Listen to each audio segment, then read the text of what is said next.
Welcome to Stonex Stadium here on this chilly mid-December afternoon for the round 11 Premiership Women's Rugby fixture between Saracens and Bristol Bears. Now, Bristol have been talk of the town recently with the star signing of Ilona Maher, and they've got 4 wins on the bounce at the moment. Sarries, on the other hand, 3 losses out of the last 5 games. They'll be looking to finish off 2024 with a bang. Hold on, Lucy, come on. Get in the spirit, get festive, come on. All right then, Nige, here we go. There you go. Right, festive spirit has been restored. Let's get this show on the road. Drop it.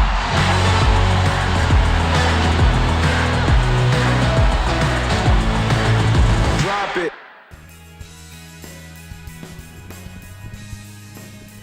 It's a festive feast of rugby this afternoon at Stonex Stadium as Saracens women take on Bristol Bears. One place separates these two sides in the table, and while Santa is busy preparing his sleigh for the 25th of December, both of these sides will want to give themselves the perfect Christmas present heading into the festive break. There's Christmas holly in the form of Bears fly half Aitchison, whilst the Saracens back row is providing the gold, frankincense and myrrh. For the hosts, all they want for Christmas is a win over the Bears, but the Bristolians will be hoping that they're driving home for Christmas with a festive win under their belts. This one has all the makings of a proper Christmas cracker, and if those puns haven't turned you off yet, stick around because it's going to be a great game. Good afternoon, welcome to Stonex Stadium. It's a cold one today, but somebody is going to be feeling that festive warmth of sitting in the playoff places by the time this afternoon is over.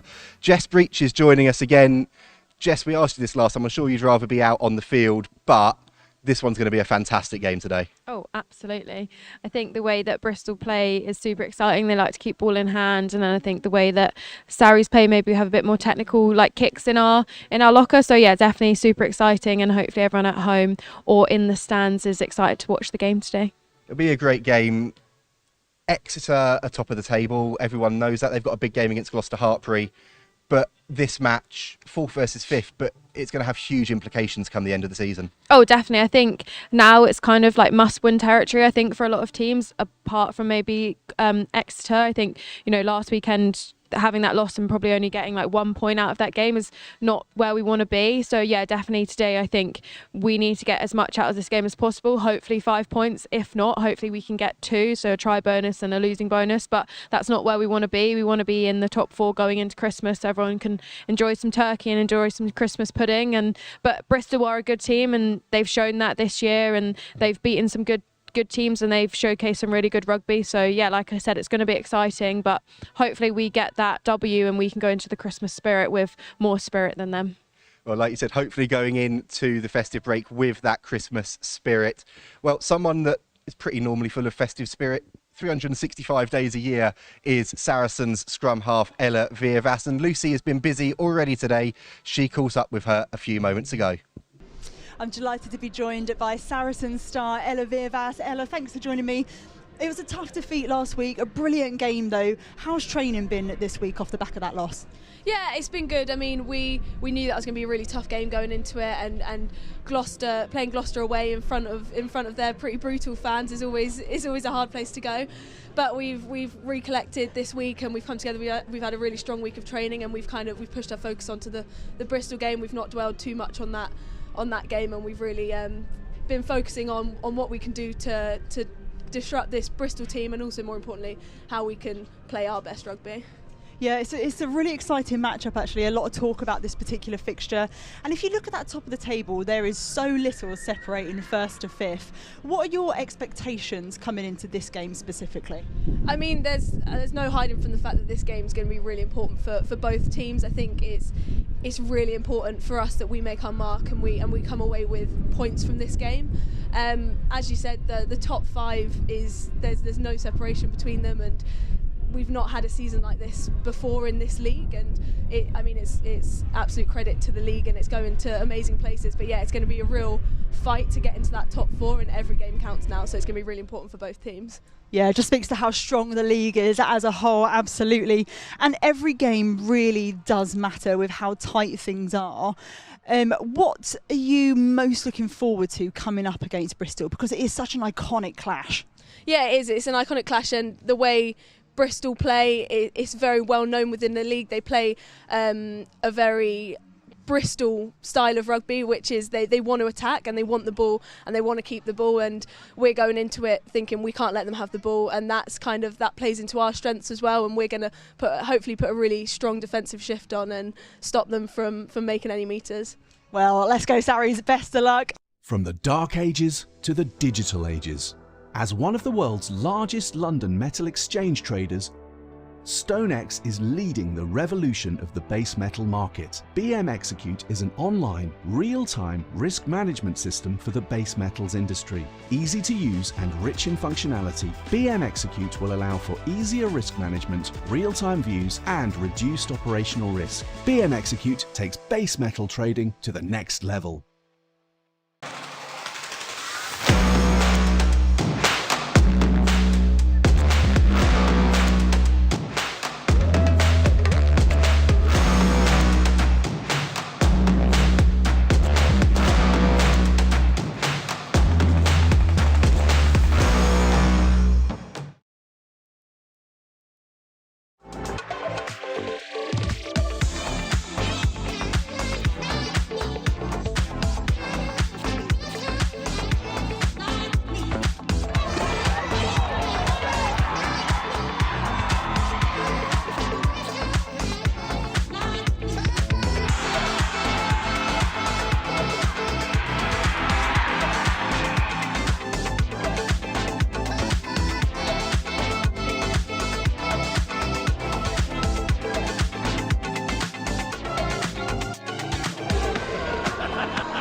She is a superwoman. The most followed rugby player in the world at the moment is Lona Mar. Just puts their head down, towers their way through to the line. Mar just bumping off defenders for fun. Sometimes she just makes this game look so easy. Tower. Oh, she's just bossing it at the moment, isn't she? Well, look at the physical mismatch. See you later. Turbo mode from Ilona Mar activated.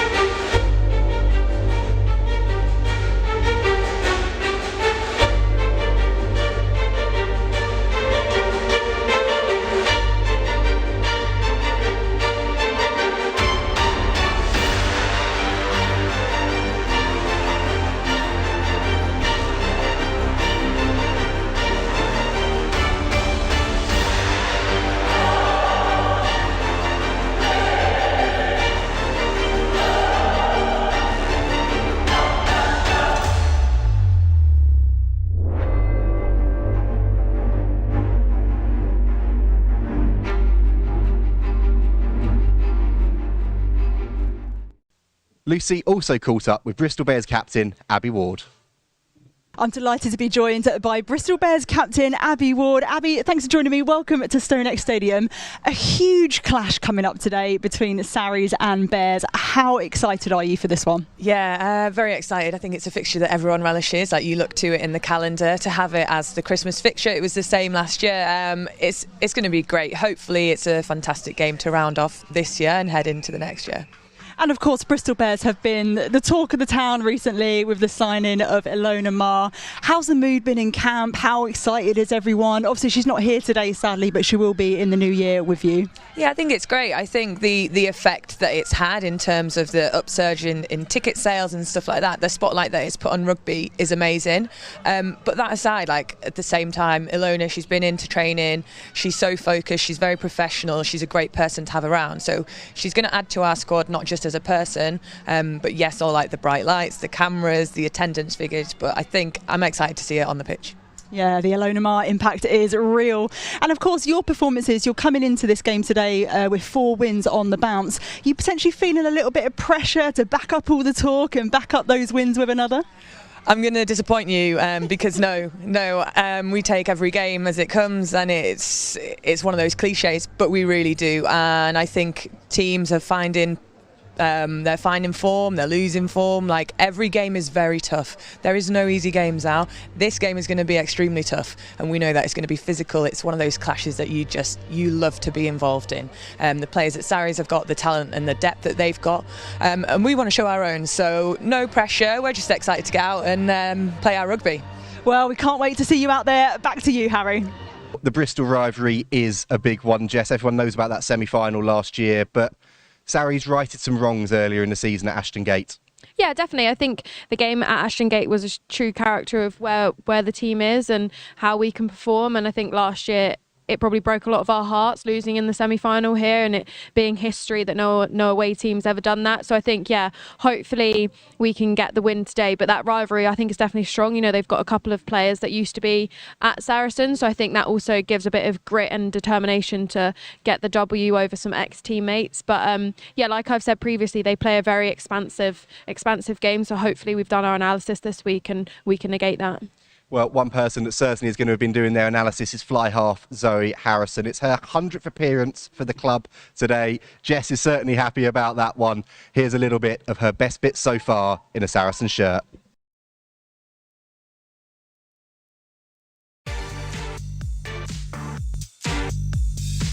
Still advantage the Saracens here.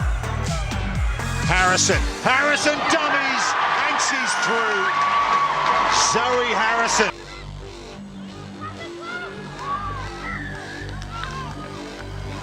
Cheats, who thunders into Harrison. Harrison ducking, weaving, going. Zoe Harrison reaches and scores. Off pitch. What a kick that is. I mean, when you talk of internationals returning, you obviously want them to make huge impact. That's a brilliant kick from her.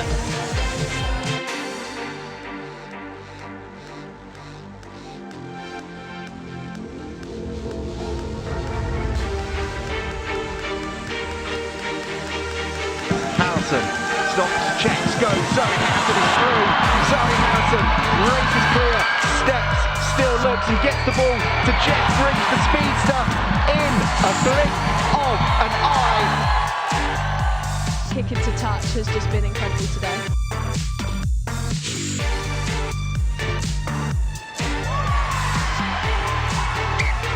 Zoe Harrison is 6 from 6, utterly immaculate.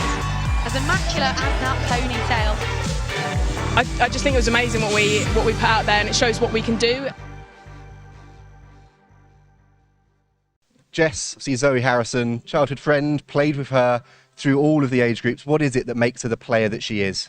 I think she's super determined and a great human, and I think it's a special day for her to get her 100th appearance here at Saracens. Like, she's played here all her senior rugby, and I think it's really special for her and her family. And yeah, she's just an amazing player, and I think sometimes she doesn't get that credit, especially after her ACL injury coming back. Like, the way that she's come back and actually probably made the shirt here at Saracens better, and I think that just shows the character and the true athlete that she is. And hopefully we can get the win for her today for the girls, and then she can have a nice celebration after and a good Christmas.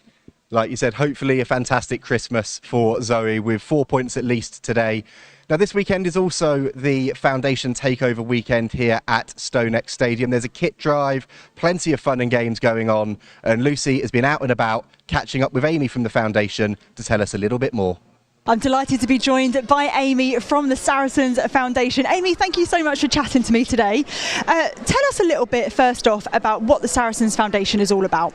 Yeah, so we're the charitable arm of Saracens, the rugby club, and we do a range of different projects across Hertfordshire, North London, not just physical activity based. We have a wide range. We work with children who are as young as 1 month old. We delivered presents to a 1 month old yesterday, which was amazing.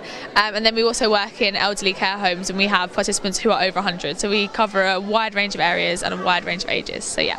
Absolutely incredible. And of course today is all about the Foundation's kit drive, where we're collecting unused or unwanted kit and sports attire. Tell us a little bit about the good homes that this donations will go to. Yeah, sure. So for a lot of people, buying clothes to do physical activity, and so whether that's football boots or jumpers, shorts, are an expense. So a lot of this will be going to our Sporting Roots project, which works with refugees and asylum seekers living in North London and Hertfordshire. And yeah, this will go to them. They come here and play football, so boots are a huge expense for them. They live on £8 a week, so a lot of that will go to them, but also to our younger children who are just being introduced to rugby in their PE lessons, and can have some boots and have some kit so that they can really experience what it's like to kind of play rugby. Yeah, so we'll be going to a wide range of our projects, so yeah. Absolutely incredible. And the Foundation has already impacted over 60,000 people in the local community this year alone. And finally, tell us a little bit about how you got involved in the Foundation and what you might say to anyone wanting to get stuck in. Yeah, sure. So for me, I've been at the Foundation about 6 months now. After finishing university, I knew I wanted to work in community sport and this sport for kind of development area. Because sport can have such a huge impact in people's lives, and you don't have to work at the Foundation to have an impact. We have an amazing range of volunteers that help out here. For example, on a Monday night we have our disability hub. So yeah, if you want to get involved, donate or ask about volunteering, because we're always in need of volunteers and people to help out. Well, Amy, thank you so much. If you're coming down this weekend, today or tomorrow for the men's game, please do bring your old kit with you and support the Saracens Foundation. Here we go, Women's Rugby World Cup, England 2025. Le moment tant attendu approche. Le public est prêt. I was born for this. Would you write off the reigning champions? Generation of players ready to set the tournament alight. Mais t'as vu le dernier match de Mana FE? Elle a dominé. La plus jeune capitaine française de l'histoire est gonflée à bloc. Holyfield scores all try. England are surely still hurting, but that was then. This is now. Everything's at stake here. Other teams are hunting Renee Holmes in the Black Ferns. Obanualecha so tough, can she carry the nation to glory? These players keep raising the bar higher and higher in search of rugby immortality.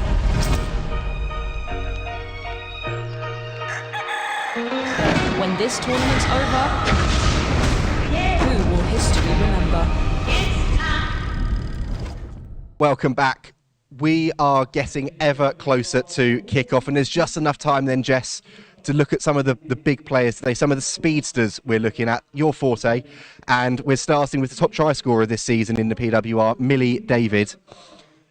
Pure pace, pure gas, burst onto the scene this season. You can see some of the best bits here. Just talk to her, talk to us a bit more about what she brings to the party. Yeah, so you can see here that Bristol like to play. They don't want to kick out probably from anywhere, and I think they just give their wingers that opportunity to just go and have a go, and I think she does very well, outstanding well to finish this try here against Loughborough. You can tell she's got a lot of wheels on her, and that she has that determination to finish, which I think is really crucial as a winger. See here as well, like she actually has that physicality and that determination to get over the line, which I think is really important as a winger. You're not just there to like dot the ball down, you have to fight sometimes to get it over the try line. And then here obviously you can see when Sarries last played them at Ashton Gate, like maybe our defence was a bit shaky there. Alicia just coming back into the 15s game probably would make that tackle now, but yeah, she's got electric pace, great feet, and yeah, an outstanding finisher, and I think it shows being top try scorer, and I'm sure it's someone that John Mitchell will be looking for in the future, maybe even sooner than we think. But yeah, I think she's done really well, and I think she's just got a lot of confidence. You can see with that how she plays. I think that's really crucial in a winger's ability to finish. You have to be able to back yourself and think that you're faster than the person's in front of you, and I think she definitely does that well. Someone else that does that then is Alicia Corrigan. Out and out speed, but also very good at putting others into space and creating opportunities as well as that defensive work. Yeah, definitely. I think that's the difference between Millie and Alicia, and I think you'll see that today. Alicia's a workhorse, not saying Millie isn't, but I think Alicia likes the grittiness of rugby. Like here you can see her winning a turnover, which isn't normally a winger's role, but she likes to get her head there, get involved in the game. And you can see here again like a lot of open space. Again, this was probably her first game back into 15, so maybe a bit of like rawness, but getting caught. But I think she got us on the front foot, and I think yeah, a deadly finisher as well. But I think she just brings something a bit different to what Millie brings to the team, and something that I think Bristol definitely need to be wary of. She has the nous of the rugby rugby ability and wants to get over that try line, as well as putting the team in the best place by feeding the ball to other people. That initial acceleration, like we saw in that Loughborough game here with this try, that first try back in Saracens colours, and you can see the celebration there with May Campbell as well. Two players that are going to be big parts of the game today, whichever way it goes for their sides.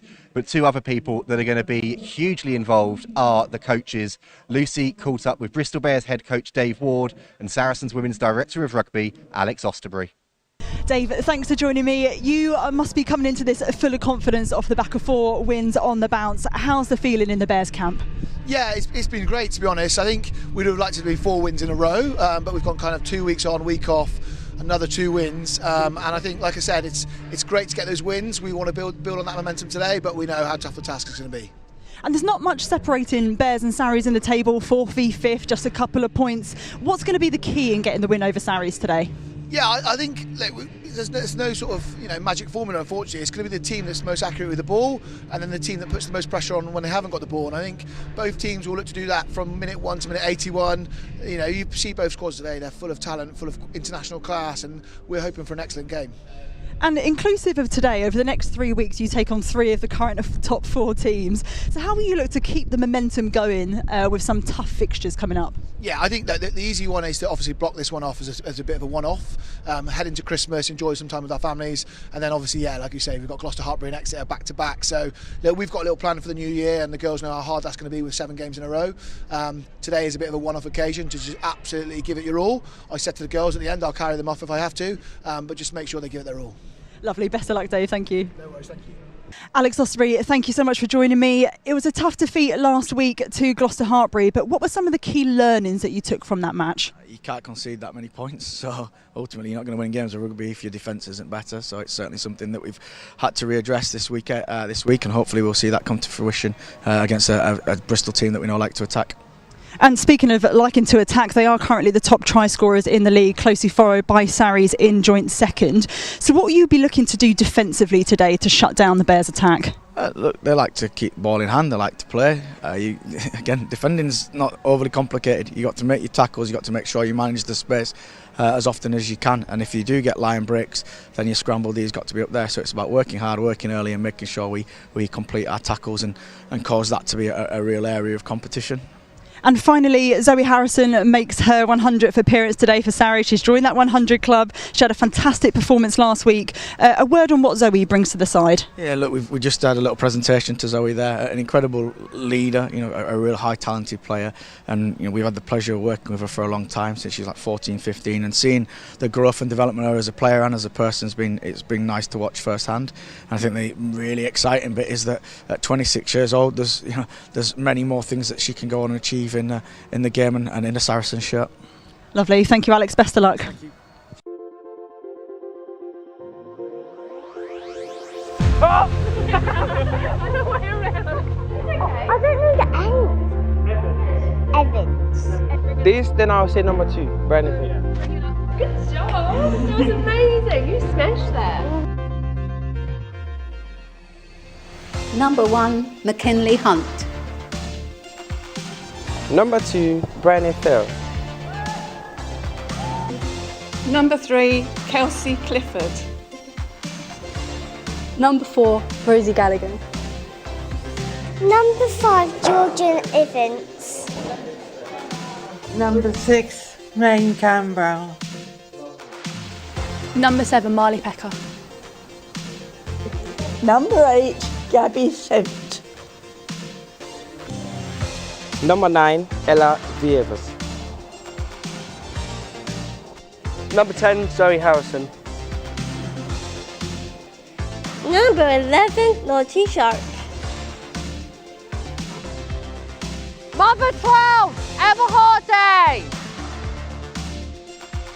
Number 13, Sydney Gregson. Number 14, Alicia Corrigan. 15, Sarah Mamaragana.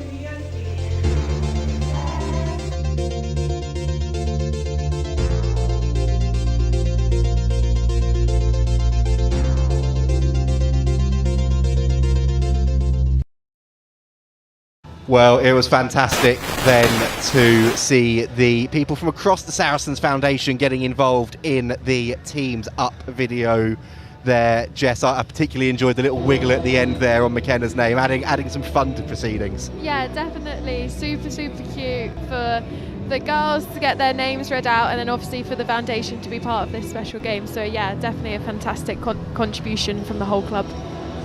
A really special occasion here for both teams. Rain started coming down. It's also started being pretty chilly, I have to say. I think both of us are trying to find extra layers up here already. Yeah, definitely. I have got a Christmas jumper on, but Harry has got a Christmas shirt on, so I think he'll probably be chillier than I will be. I am a little bit. Let's look at the games this weekend then. Well, Sale Sharks women are kicking off at the same time as this one against Loughborough Lightning at the Corpac Stadium. And then, that's a biggie down in Devon, isn't it? Exeter Chiefs women against Gloucester Hartpury at 3 p.m. Then obviously this one, 4th versus 5th. The winner will be in the playoff places at Christmas. Could go to second place as well, dependent on results. Yeah, definitely. And then you've got Exeter versus Gloucester, which I think will be a massive game. Massive game. A super exciting game as well. It really is. Let's look at the league table. Chiefs, well, they're top of the table. They've not lost a game, but one defeat, and it's suddenly so tight between those top 5 teams. There's nothing in it at all, is there? Yeah, no, nothing at all. I think the top 5 is really close at the moment. And I think it makes it exciting. Like, we want an exciting league, and we want there to be, like, you don't know who's going to be in the top 4 or not. So I think, yeah, it's definitely exciting. But obviously, as a Sarries girly and team, we want to be in that top 4 quite securely. Well, speaking of that Sarries team, then let's have a little look at the squads. Starting then with the host, the big news, Bryony Field in at hooker, May Campbell moving to 6 alongside co-captain Marley Packer and number 8 Gabrielle Senft. Ella Vivas at 9, Harrison for her 100th at 10, and Lottie Sharp coming back in to the side to take her place on the left wing.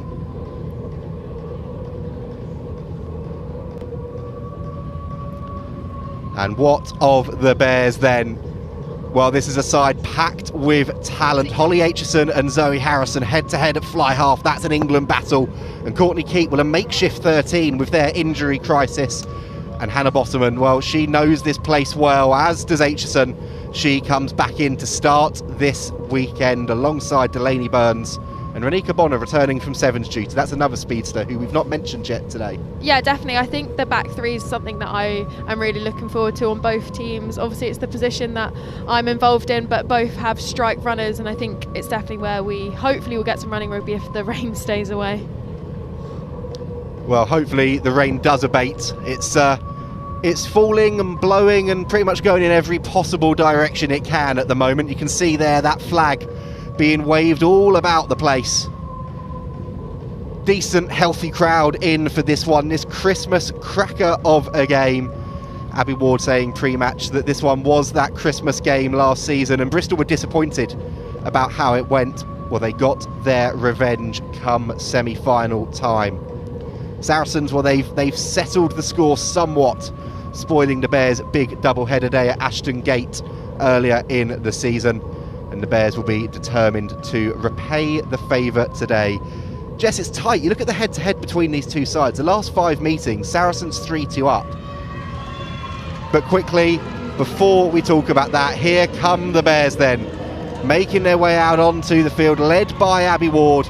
You can see there Alicia Joyce Butchers, absolute menace at the breakdown, as is that lady on your screen, Abby Ward. This is going to be a phenomenal occasion. And now here, coming out for her 100th appearance, is fly half Zoe Harrison. I think she was too quick. That's probably the fastest Zoe's ever run. Missed the cameras, which I'm sure she'll be sad about that no one can see that again. But yeah, running out with a great big grin on her face. I think she'll definitely be excited for this game. A great head-to-head with her England teammate Holly Aitchison. So I think, yeah, it'll be super exciting. And yeah, I know she's raring to go. She really is raring to go. She spoke to her in the week. She said, obviously she wants to win every game, but she wanted to make sure she won this one especially. It's that championship mentality, and you can see there the Bears in their huddle, Saracens with the mascots, and you can see coming up onto your screen soon will be our referee today, Owen Taylor. Yeah, you can see the difference in the two teams. Bristol in a huddle, maybe getting us to wait a bit, and then Saracens come out, hit some bags if you want, and then get ready for the game. So I think it's a different mindset shift from both teams. I think as a home team, you always want the other opposition to wait, and so that's why you always come out second. But obviously they've gone into the huddle and now making Saracens wait. But I think some mind games early on in the game, even before we've kicked off, which is always super exciting. And well, just to add to the drama before the game gets underway, just a slight delay whilst we wait for the referee to turn his microphone on so we can hear what he's saying throughout the afternoon. You can see there, just making sure it's all okay. So there will be a slight delay to kick off, and whilst there is that delay, and we see if we can get the ref comms in. Jess, we talked about that back three battle. You can see Holly Aitchison there just waiting, seeing there's going to be a slight delay. That front row battle as well. I know it's not exactly your forte, but Hunt, Field, Clifford against Bottomon, Davis, Byrne. It's all international there, and that is going to be another ferocious contest. Yeah, definitely, like you said, Harry, it's not my forte, but the forwards have to do the hard work to get the backs on the front foot to give some running rugby. So yeah, I'm sure it's going to be a tough battle. I think, again, some mind games probably within the front row, but something that I think the props and the hookers really look forward to, which I think is really good. I know that our front row work really hard, and I'm sure so do Bristol. Yeah, I think maybe the players are getting a bit impatient about this ref's mic. Well, it sounds like we might have ref comms. We've had a slight delay. But it looks like we're ready to go now. If we don't get the comms, we will try and get those fixed at half-time for you. But in the meantime, we are ready to get underway. And Holly Aitchison, that slight delay, gets it into the hands there of Virvas. And no mistake there from the scrum half. Not taking any chances, hammering that one straight into touch early doors.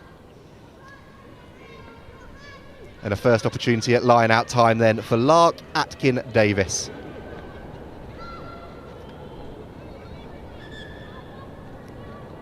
Well, we talked about a bit of a confusion at kick-off, Jess. There's a little bit of a kick-off confusion there as well. Bristol going through the line-out process, and their hooker was busy mopping up the ball already. Yeah, I think Rosie put a lot of pressure on the line-out, but they've gone for the front ball, which I think is really sneaky. Great pressure there on Holly Aitchison by Bryony Field. Big shot coming in there, as you said, from Bryony Field. Bears, they took that one quickly. Exciting play early doors from both of these sides, and the other thing we will be looking to bring for you today as well is some more in-game statistics throughout the match. Brought that in against Loughborough last week, and it gives you at home the opportunity to see how the game is unfolding, why it's unfolding the way it is, and potentially if coaches are watching the stream, a little bit of a nightmare when they look at the penalty and turnover counts as well. And there is one of those penalties, not rolling away. An opportunity for Bears to get into that Sarries territory. It's something Alex Osterbury said pre-match they needed to work on this week. Absolutely. I actually think that's quite a harsh penalty there on Lottie Clapp, but you could see that Bristol were really trying to drive into that short side of the Saracens defence, which maybe was within their game plan, or I think Bristol are definitely a structured team, so I'm sure hitting Holly early has maybe made them go into a different structure, which I think probably is Saracens' game plan. Let's see what happens here then at line-out time. It was a quick one at the front last time from the Bears. Are they going to go? Yes, they do this time. They go aerial, and Rowe Marston Mulhern gets her mitts on it at the back of that maul. The Bears, for all of that prowess in the back line, are a side that love to be physical up front. It turned that semi-final for them last season, and they're looking to get the maul moving here early doors. Lucy Burgess just controlling things, but Saracens have got themselves in there, a combination of Gallagher and Clifford doing the job for their side, and that's a big early moment for the hosts there, Jess. Yeah, definitely. I think that's definitely a bit of a mindset shift. I think Bristol want to play the ball, and I think if we can negate that within their driving wheel, it's definitely something that we'll look to do. And then I think, yeah, like we said, this is going to be a really big scrum. We've looked at both the front rows, But yeah, if you see this replay on, you can see that Georgia's in there. She hasn't changed her bind, which is really crucial. So it means that she can stay in that position and not allow Bristol to play the ball. But yeah, looking at this scrum, it's the Saracens put in, and I think it'll be a really big battle. Let's see what happens here then at the scrum. The Bears are getting the shove on, and Senft has to pick up and has to roll and get herself away from danger quickly. She does that, but Saracens offside, penalty conceded, and the Bears continuing to put the pressure on early doors here in and around that Saracens 22. Yeah, I think that's just like silly, simple mistakes that we're making. Like, I think we know what we need to do there, and if I'm honest, I'm not really sure what even happened. So I think it's crucial that we get out of those areas, because now they're in our 22. You can see here, Senft did really well at the base, and then the ball, Vivas looked to get it moving quickly. A little bit of confusion, and a bouncing ball bounces off of Gallagher and then picked up from an offside position by Campbell. It's given the Bears this opportunity then, and Marston Mulhern is spinning and weaving up towards the line. Bears being clever and cute with how they're operating at line-out time early doors here.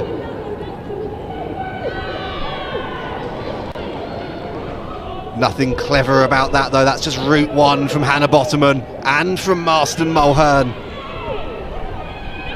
It's what they do best. The Bears, their top try scorers in the league for a reason, but Saracens holding firm at the moment. You guys probably can't see on the wide angle, but you can see that three of the Bristol back three, four of the Bristol back three are all stacked behind each other, behind the breakdown. So I think, yeah, this is maybe something where they'll decide which way to go when they get the momentum from a good carry, and hopefully, well, not hopefully, go towards the backs. But it might be nice to see some running rugby, even within this raining conditions.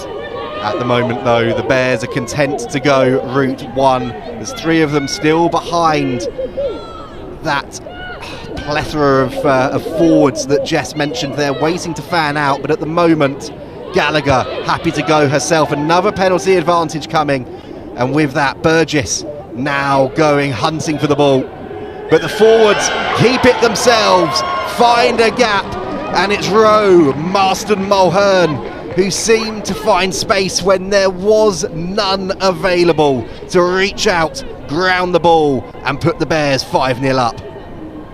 Yeah, I think that comes from Saracens' mistakes, having that ability to just get out of this area. But I think it's good patience for Bristol, keeping that picking and going. That was a mouthful.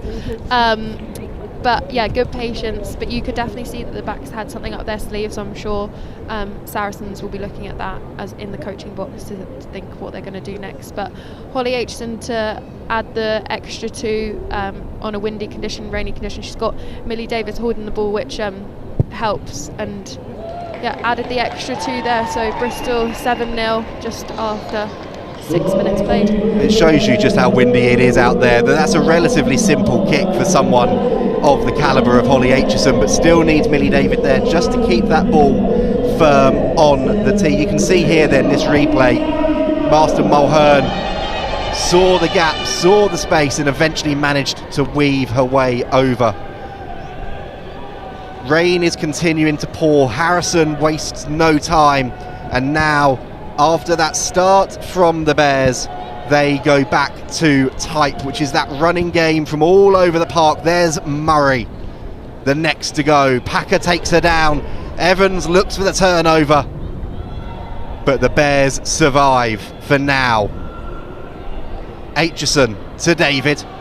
Not much space there for the winger. Yeah, you can see Sarries are putting a lot of pressure on the breakdown, potentially to slow their ball down, because I think Bristol like quick ball to keep their momentum and keep their phase play going. Aitchison then has spotted a gap and gone. Holly Aitchison is through. She's got Sarah Byrne on her inside, and Sarah Byrne, front row, should not be able to run as quickly as she can, but she's up into the 22. There's space and opportunity here, and a penalty coming for the Bears and a card coming for Saracens as well. And Zoe Harrison, well, she looks aghast at that one, but she is off for 10 minutes, and Bristol really hammering home the advantage here. Jess, we'll talk about the decision in a minute, but let's talk about this break from Aitchison and the pace from Byrne. Yeah, a great break there from Holly Aitchison, and then Burner, great support line. I'm unsure on this decision. You can't extra roll there on the floor, which should have been a penalty actually towards Saracens, so I'm unsure to why actually Zoe Harrison did get a yellow card. Yes, some people in the comments might think that I'm biased, but I think we've been done a couple of times in games for that extra roll, because it gives the jackal opportunity, doesn't give you an opportunity to jackal, so I'm sure Zoe is also as confused as maybe I am. All we know for the moment though is that Bristol have the upper hand and they have a player advantage. And now the rolling maul trundling forward. Atkin Davis has it in her hands. The Bears having to go searching there. Saracens making a meal of it again. But they've recovered it well. And there's Gallagher.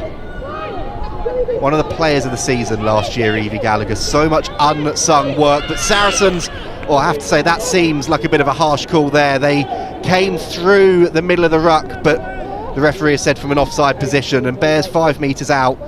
You suspect, as Aitchison has done there, Jess, that they're going to go straight to the corner and look to use that maul again, because it's been deadly. Yeah, definitely. I'm actually still fuming about that yellow card. Sorry, Harry, I need to probably get my mindset back on. But yeah, another line-out opportunity for Bristol on the 5 metre line. I'm sure we'll see probably another drive, front ball hitting Alicia. But I think Saris did really well to negate the initial shove, which I think is really important. Saracens, though, unable to stop Atkin Davis as she wrestles her way through, and Gallagher again, Scotland international, looking to free the hands. Byrne there to help her, and Saracens, they're looking to power forward, but Marston Mulhern has another go, is eventually hauled down by Campbell. Byrne again, and Burns having a look for it. 10 minutes on the clock. Saracens have barely had a sniff so far. It's been all Bristol as Bottomman goes again. Campbell competes, doesn't quite manage to hold on, and now the Bears inch closer again, happy to keep it tight. And now they spin it. Burgess, Murray, weaving, looking for the try, and she's inches away now, Phoebe Murray. But Bears, no doubt about it, second time round, and it's the skipper, Abby Ward, who goes over. 10 minutes on the clock. Bristol, 2 tries to the good. And in that resplendent white kit, they are dreaming of a white Christmas and 4 points at least early doors here. The Bears, Jess, they are flying in these opening minutes. Yeah, absolutely. If there was a camera on me now, I would look so depressed and I'd look like I'm the Grinch from Christmas. I think, it's tough for Sarri. It's a tough first 11 minutes for us. I think here you see Phoebe actually put her head down, which actually if I was the Bristol coaching staff, I'd probably would have wanted her to pass the ball out wide. But yeah, they did well to recycle the ball, and then you see Abby Ward go over, and then Holly has added the extra 2 on a windy day, which is really good.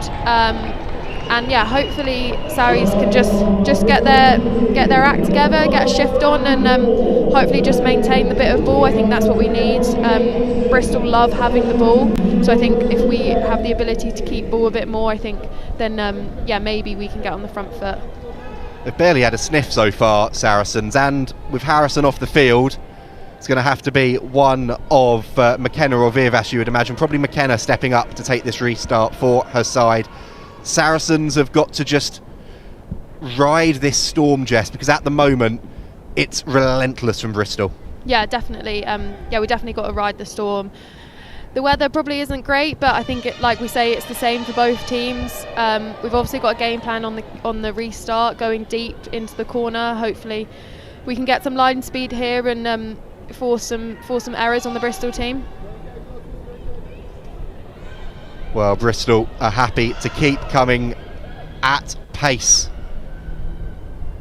If you weren't with us at the start of the show, we have had a slight issue with being able to hear our referee today, so we'll see if we can get that fixed for you for the second half. But for the moment, Bristol, well, they were looking to come forward. That's the first error they have made in 12 and a half minutes. A knock on there.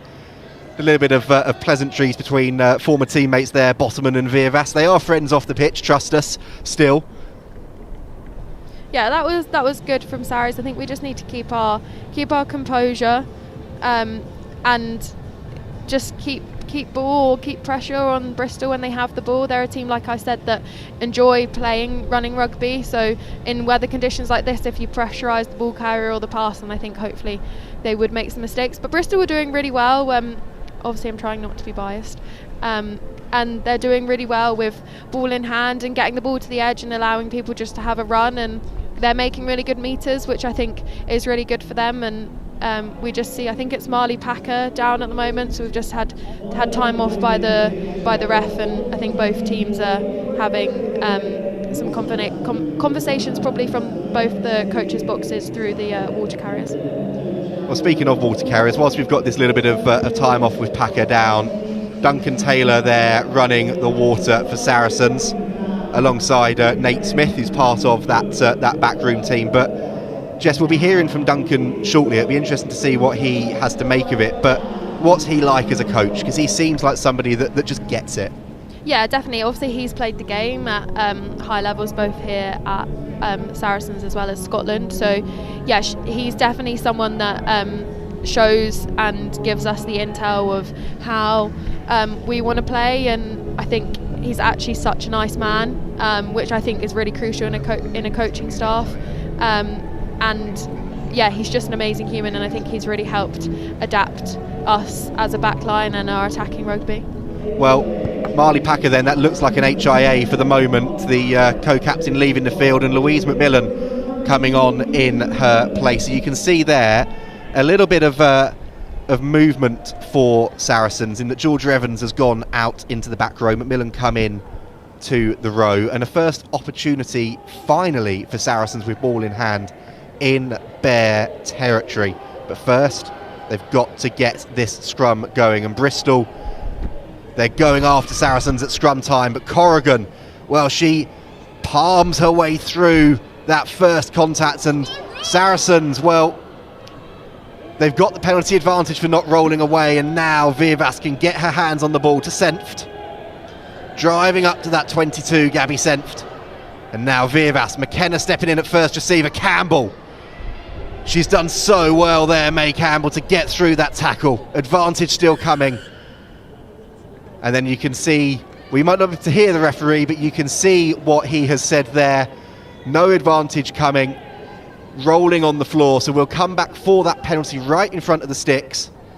And Saracens, Jess, you'd imagine without their primary kicker on the field right now, well, taking the words out of my mouth already, McKenna's gone to touch, and I tell you what, Sarah McKenna could not have put that any sweeter. 5 metres out, first chance here for Saracens. I'm sure she wanted to do it quite quickly, less pressure. I think if everyone came around her, what do you want to do? I think then that would make it a harder decision. But yeah, just got the ball in her hand and just kicked the touch and put us on the 5 metre line, which I think is really good. I think you saw from that scrum actually really good patience and detail. Like, you've obviously lost your playmaker in Zoe Harrison, and actually putting Alicia there just to get some momentum, get the ball carrying and going, I think it's really good. And then yeah, we've got Bryony Field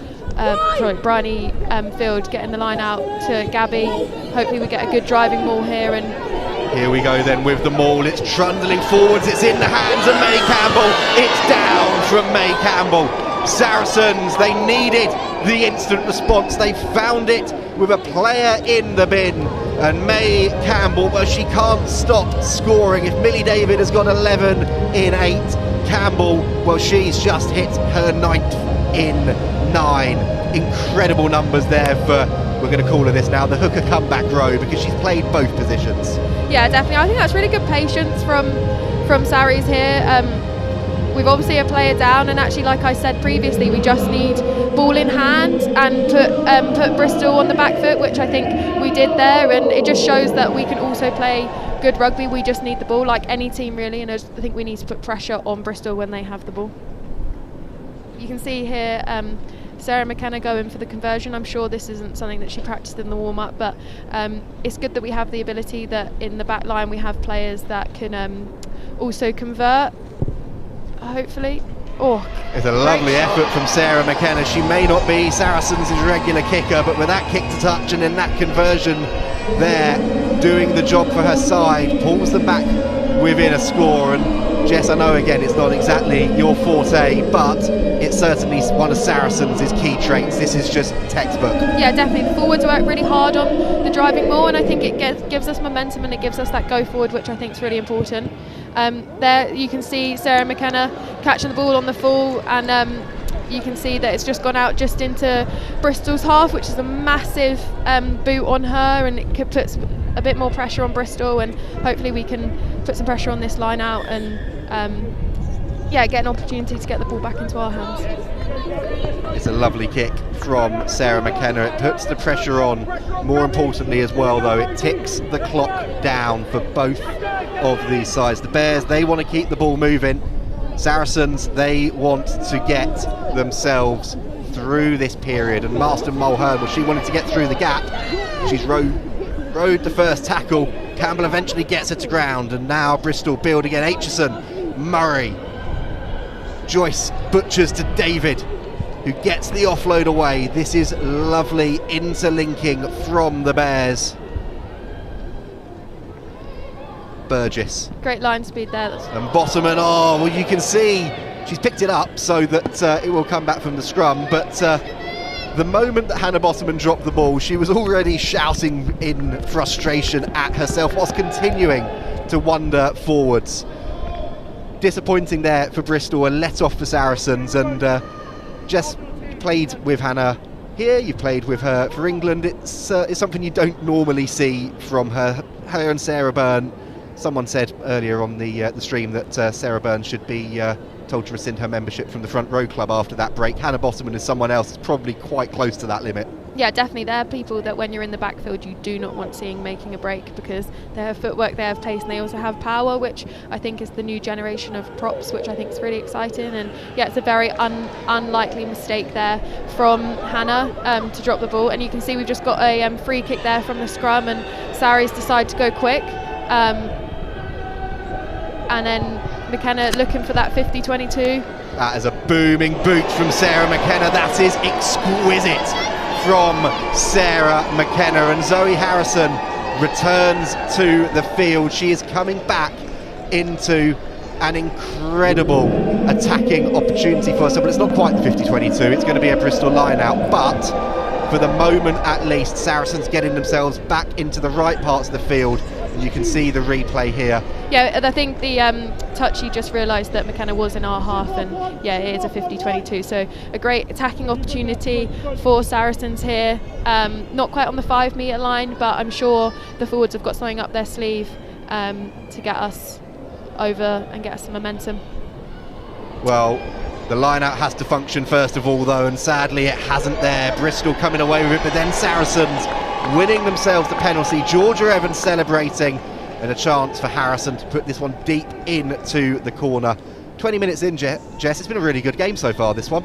Yeah, definitely, super exciting. It makes me want to get on there and play. The weather not so much, but yeah, it's super exciting. I think Bristol definitely had the momentum in the first 10 minutes. I would say Saracens are a team that do maybe stay in the changing room for a couple more minutes than we maybe should at the start of a game, but hopefully we've got a bit of momentum now here and we can maybe get some more points on the board. Line out needs to function, it does at the front. McMillan still on, Packer leaving us early doors, and now Saracens trundling forward. Field inches away, another penalty advantage coming. Viervas wants the support, finds it from Senft. Route one from her, Clifford. Saracens, well, they're not inches, they're millimetres away, and McKinley Hunt has a look. Referee says it's short originally, and now, well, he's having a look, speaking to his AR. Sadly, we can't quite hear what he has to say yet, but as far as he's concerned, it is a try. McKinley Hunt has another for her side, and Saracens, there was a bit of confusion there initially, but you don't stop McKinley Hunt from that sort of range. Saracens, they were 2 tries down They've now got a conversion to draw themselves level. I'm surprised McKenna hasn't offered Zoe to take this conversion, actually. But you never know. Let's have a look at this replay then. It's the maul again that does the damage for Saracens, and that transition of the ball from Campbell to Field was absolutely textbook. Penalty advantage came, and after a really good carry from Senft, it was her Canadian international colleague McKinley Hunt who found the score. Harrison has then converted to a level at 14 apiece, and well, this game is turning into a real Christmas cracker so far. How many times do you reckon you're going to make that joke, Harry?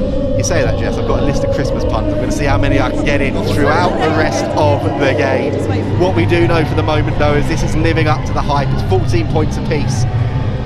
Bristol, after their fast start, now need to respond.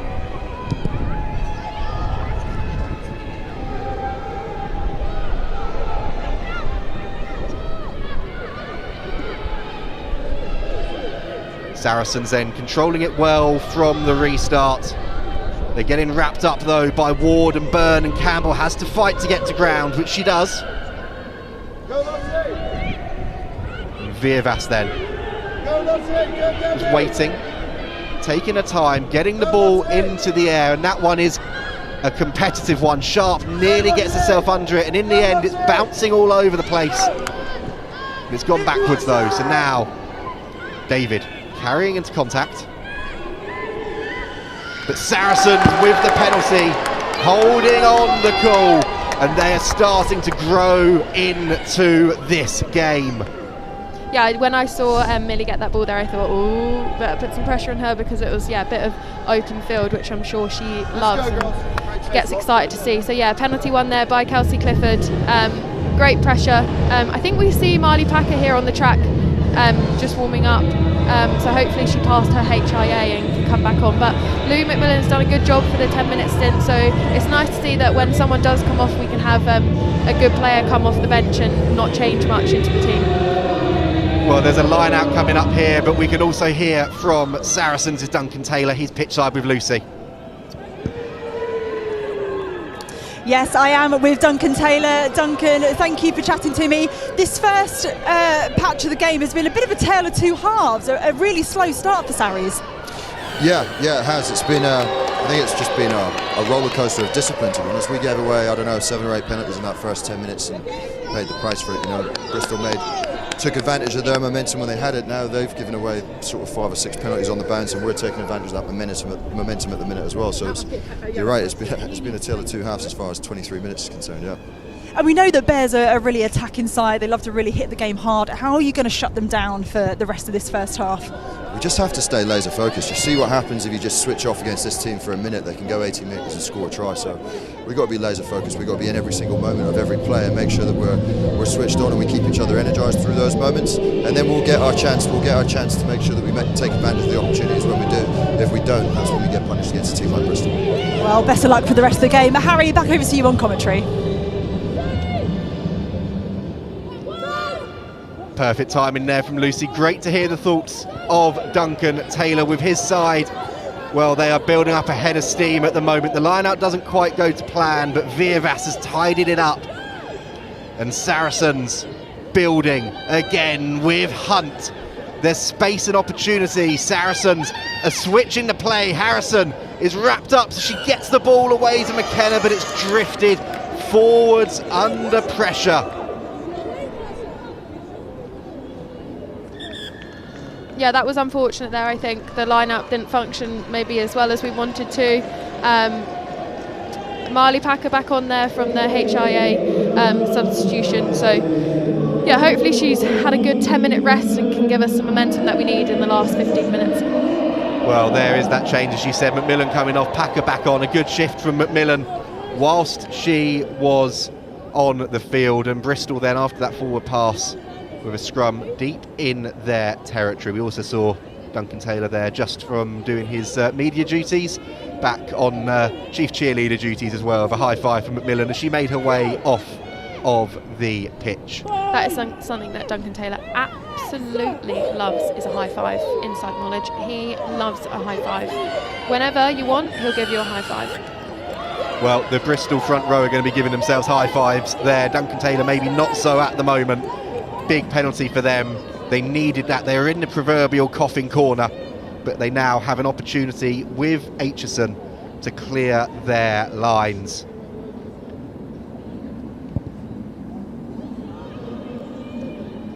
That one, though, has been kept in really well in the backfield, and Harrison with the check, the show and the go.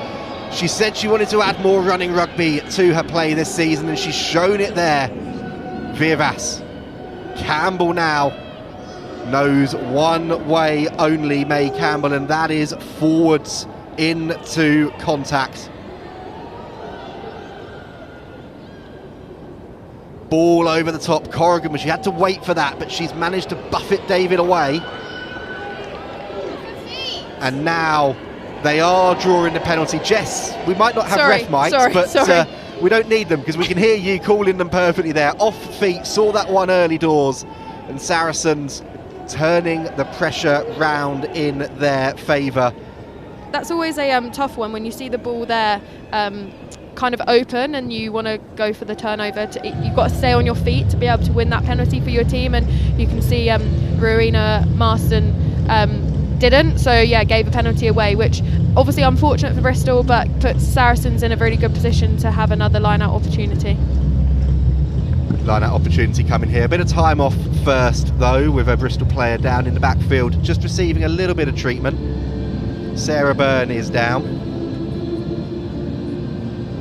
And now an important moment for both of these teams, potentially an important moment for us, because we might be able to get ref comms back. If we can, we will be able to let you know. But Byrne at the moment is stretching out there, looking in a little bit of discomfort, and that could be a worry for the Bears.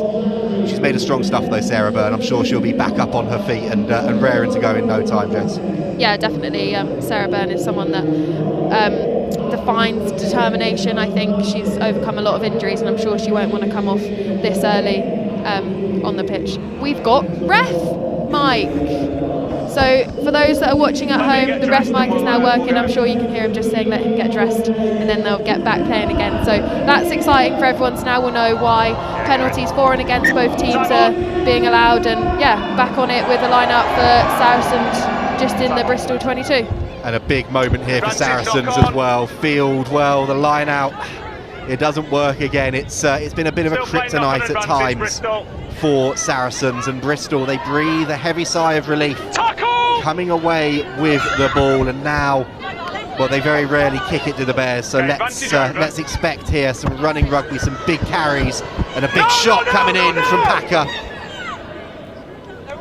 And Aitchison there just controlling things, pulled down. You can hear Bristol shouting they're all offside, wanting to try and draw the penalty and get themselves out of this dangerous place on the field. But the referee having none of it so far. Jess, it's nice to hear what's going on the field again, isn't it? Yeah, definitely. I didn't know what was going on for the last 27 minutes, and now I do, which is super exciting. So yeah, it's really nice to hear the ref's mic. Right back in the mix with us then. We've got 31 people on the field that we can now hear. If I hear your voice again. And well, speaking of hearing the ref there, he's making a list and checking it twice, and well, looks like it was Renika Bonner there, might be ending up on his naughty list for continuing to talk back to him throughout the half so far. Bears go aerial then. Harrison tidies up. And Viervas. I don't think Renika Bonner will be getting much for Christmas. Well, Clifford then. Clifford goes. Kelsey Clifford with one of the individual scores of the season. She caught everybody by surprise. She was running in a winter wonderland, and Kelsey Clifford, well, anything Sarah Byrne can do, Kelsey Clifford can do better. Take that. She's laughing, she's smiling to herself. But Saracens hit the front, Jess. They've hit the front in spectacular fashion. I know you said front row isn't your forte, but making breaks like this is, talk us through it. God, absolutely. I've taught her everything she knows, that girl. Great carry, great leg drive there to get past Rowan Marston, and then to get that ball transfer, that fend on Holly Aitchison, and that determination to just get over that line and dive over. Sensational. Sorry, but the last time I was on comms, she was definitely my player of the match, and she's she's doing a good job to maybe get it again, but I did tell her, sorry Kelsey, can't give it to her twice, so someone else better be getting up their either try scoring ability or their play to get a nomination. Well, Harrison has converted. It's 21-14 to Saracens. One of the interesting stats to bring you, it might have changed around in the last couple of minutes, but it's all been Bristol in terms of possession and territory. And we might be able to bring you it. In fact, we can bring you it now. Just look at that, 80% possession for Bristol, 69% territory, and yet Saracens find themselves 7 points to the good, having been 14 behind. Harry, did you get those stats 10 minutes in? Because I do not believe they are the stats now. It might have changed around a little bit, but it does show you just how much this game has switched and rotated, doesn't it? As there's a knock-on there and an opportunity for Bristol to come straight back, and then some afters from Campbell and Marston Mulhern. There's a little bit of afters. Packer's getting herself in there. And well, I think this is an opportunity now just to turn down our mics and listen to what the referee has to say, because he's going to be speaking to his officials. Not that. So we talked about shouting at me, we're all shouting at each other in there, right? We're going to restart with a scrum for the knock-on, all right? Nothing else other than that, okay? Go speak to him, let's just settle down, okay? Come on. So we had some dramatics there from Rowena Marston. I think May gave her a little shove in the back, but I think she might have done a little footballer's fall there. Yeah, I think it's a bit of a feisty game, don't you think, Harry? Ex-players here from Bristol who used to play at Saracens, so I'm sure there's a lot of heated conversations, I think, going on there. Obviously, the last time Bristol came here beat us in the semi-final, so yeah, I'm pretty sure this is it's a bit of a feisty game, yeah, and we've still got a lovely 50 minutes and a half time to go. We've got so much time still to go in this one. It really could be anyone's game, and I think you have to say there, really good decision from our referee, just to want to keep play moving. We don't want there to be any stoppages unless we have to. We don't want players off the pitch unless they have to. It's been such an entertaining game that we want to keep things moving, and at the moment Bristol are doing that at scrum time, and now they look to do the same in attack. The ball, the penalty advantage coming, is tidied up in the back by Bonner. I think there was a penalty advantage there from the scrum. Obviously not sure personally what that is for, but I'm sure the ref will tell us after if there's a stoppage. Yeah, I'll move. Well, they've gone backwards, but they still have the ball. They still have penalty advantage. Still playing penalty advantage. And let's see what happens here then. Keat, well, she's a makeshift centre, but she is trucking well in that position so far. Advantage, second advantage.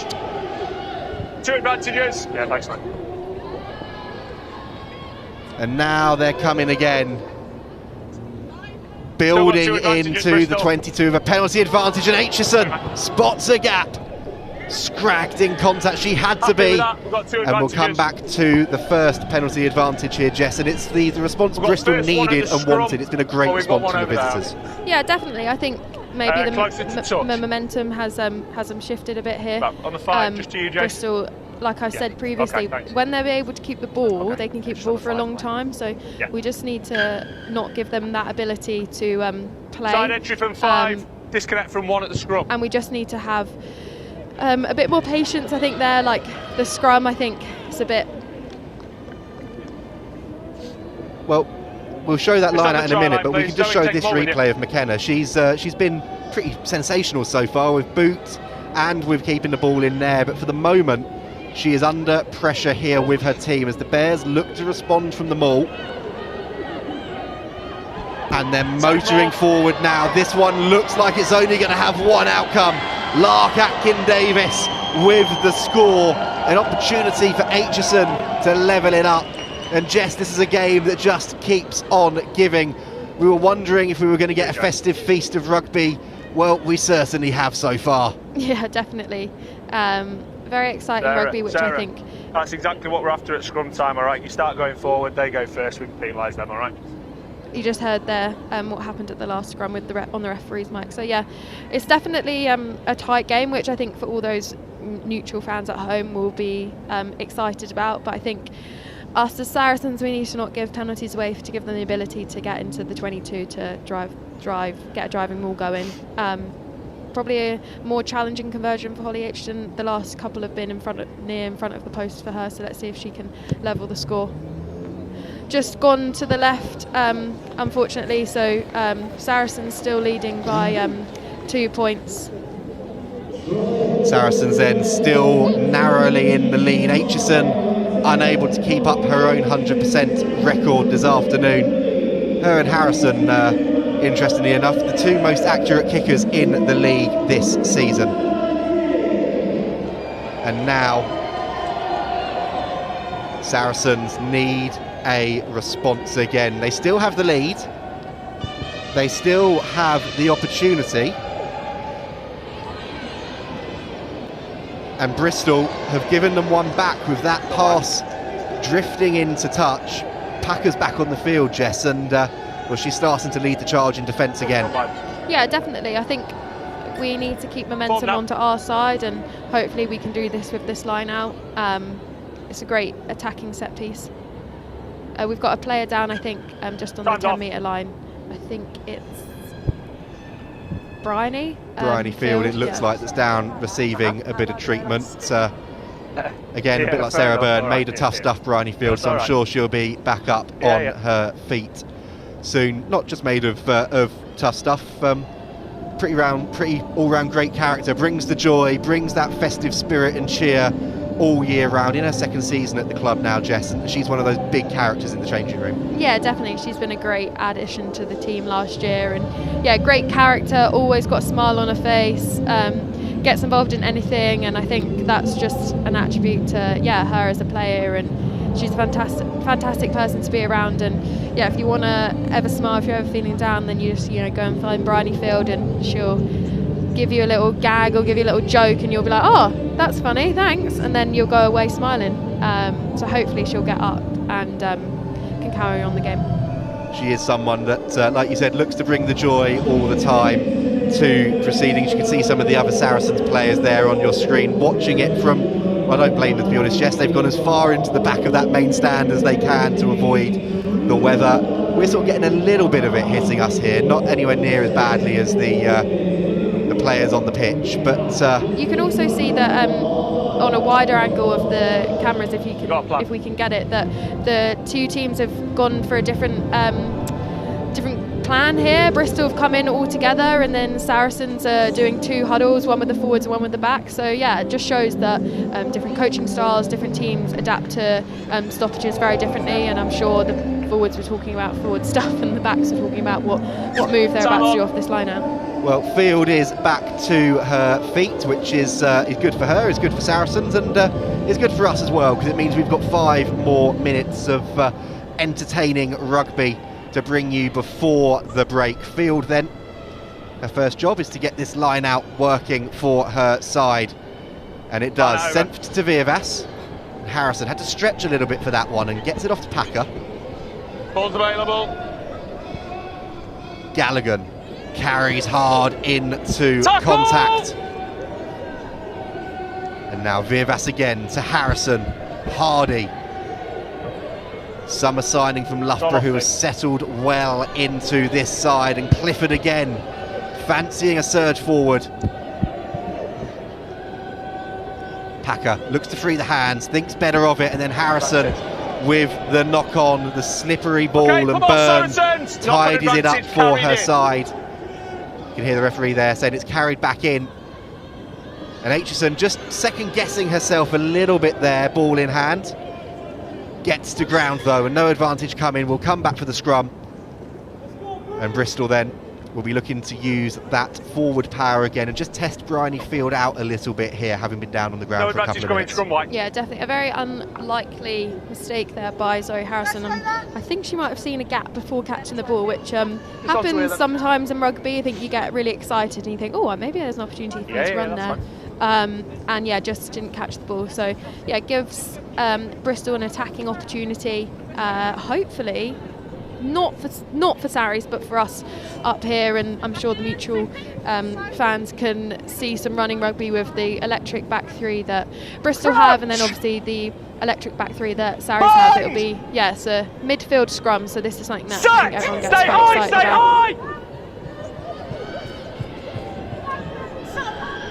That scrum does what it needs to do for the Bears, draws the penalty. Oh, well, Sarah Byrne enjoyed that one, fingers wagging, tongue out celebrating, and she will be happy she's got the upper hand there. A great opportunity for the Bears to get out of jail. They were under pressure, but they're now going to be able to clear those lines with Aitchison.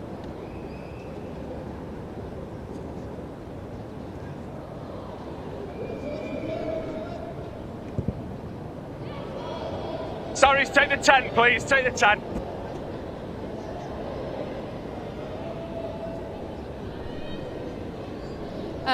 So we've got a Bristol attacking line out on their 10-metre line. On your mark, I'll move them. I'm sure Bristol are excited about that. Like I said, they like to play some structure, so I'm sure they've got something up their sleeve for this line out. Here we go then. Taken well by Delaney Burns. Okay, that's once. One, go! Not now, not now, not now. Okay, start using Bristol. And Bristol being told by the referee they need to use it. They've got a penalty coming. Blow out, but you can hear there, Packer never onside. Here. And well, Bristol had thought about taking it quickly. Here's another stat for you, Jess. This has literally just changed again. It was 5-3 on the penalty count. It's now 6-3 with Marley Packer there. And turnovers, 2 from Saracens, 4 from the Bears. You can see there where the game has been starting to turn. It's coming around that breakdown with the turnovers. And like Duncan was saying when he spoke to Lucy, the impact of penalties in crucial parts of the field. That, but you never onside. Yeah, definitely. I think Marley, they're like kind of silly penalties, really, in my eyes. They're something that you can actually negate, like just try and take an extra step back off the breakdown or here off the line out and just, I think, wait for the ref. Like you have the ability for the ref to communicate with you, and I think they're good contest in the air, but it's not forward. Good contest, like he just said, off the line out, and yeah, we didn't get an opportunity to see Bristol do a set piece off the line out, but now we have the ability of a scrum. See what happens here then at scrum time. Pressure on, half ticking away. And a minute or so left on our clock, similarly on the stadium clock.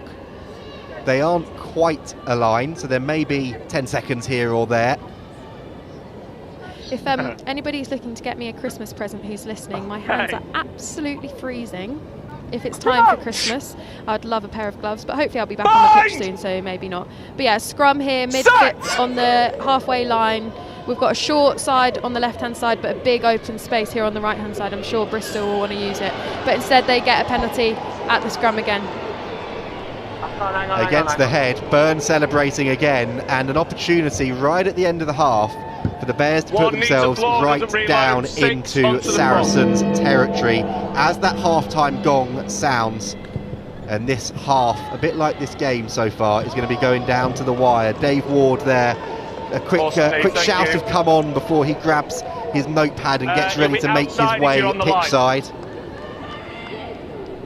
This is going to be a big moment here at the end of this half for both of these sides. Semi-final last year, Bristol scored towards the end of the first half. That shifted the momentum. Yeah, history repeats itself here. Definitely. I think we just need to get Bristol to either make a mistake, put pressure on them. I think it would be good for us if we can go up at half-time. Go! But here they've got another trundle. They've gone down. You can see the backs wanting to get on the ball, but great pressure there by Alicia. Great line speed to negate their momentum and push them back onto the 22. Keep moving. Bristol then coming forwards. Burgess, Aitchison has seen space and she's gone cross-field for Bonner, but it's caught on the breeze. It drifts out, and that is the half-time whistle. Jess, I'm going to let you go because you need to, well, I've been told I'm not allowed to say run, but walk your way slowly across to Lucy to join her at half-time to reflect on what has been a hugely engrossing half of rugby.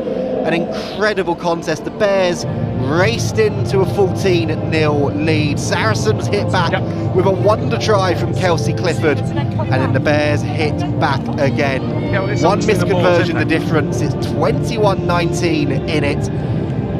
2 points, nothing to separate them, and Jess and Lucy will be bringing you all of the reaction on the other side of this ad break.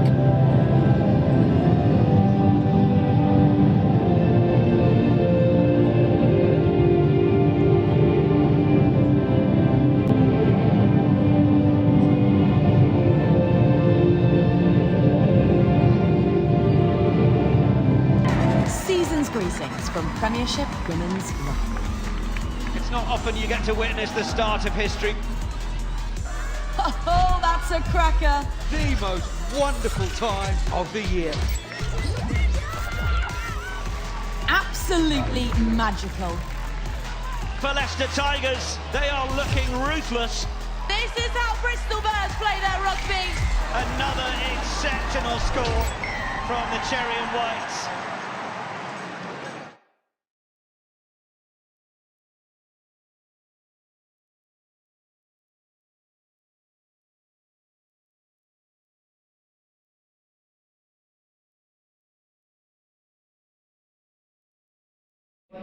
Get you to swap around. Wearing my Christmas jumper, no one's see. So cold. In our sporting groups project. There are also many games and a sweepstakes taking place in the fan zone to make sure you get involved. I'm Amber Shannard. Simi Pam. Roisin McBrien. I'm a tattoo artist. I'm a locum doctor. I help people achieve their financial goals. I'm powered differently. Are we looking at all the tribes? Lizzie Golden, Sydney Gregson, Freya Orkin. I'm a solicitor. I'm a teacher. I'm a marine biologist. I'm powered differently. Definitely. Karis Cox, Lucy Nye. Isla Curfey. I'm a registered nurse. I'm a flight lieutenant in the Royal Air Force. I work in construction. I'm powered differently.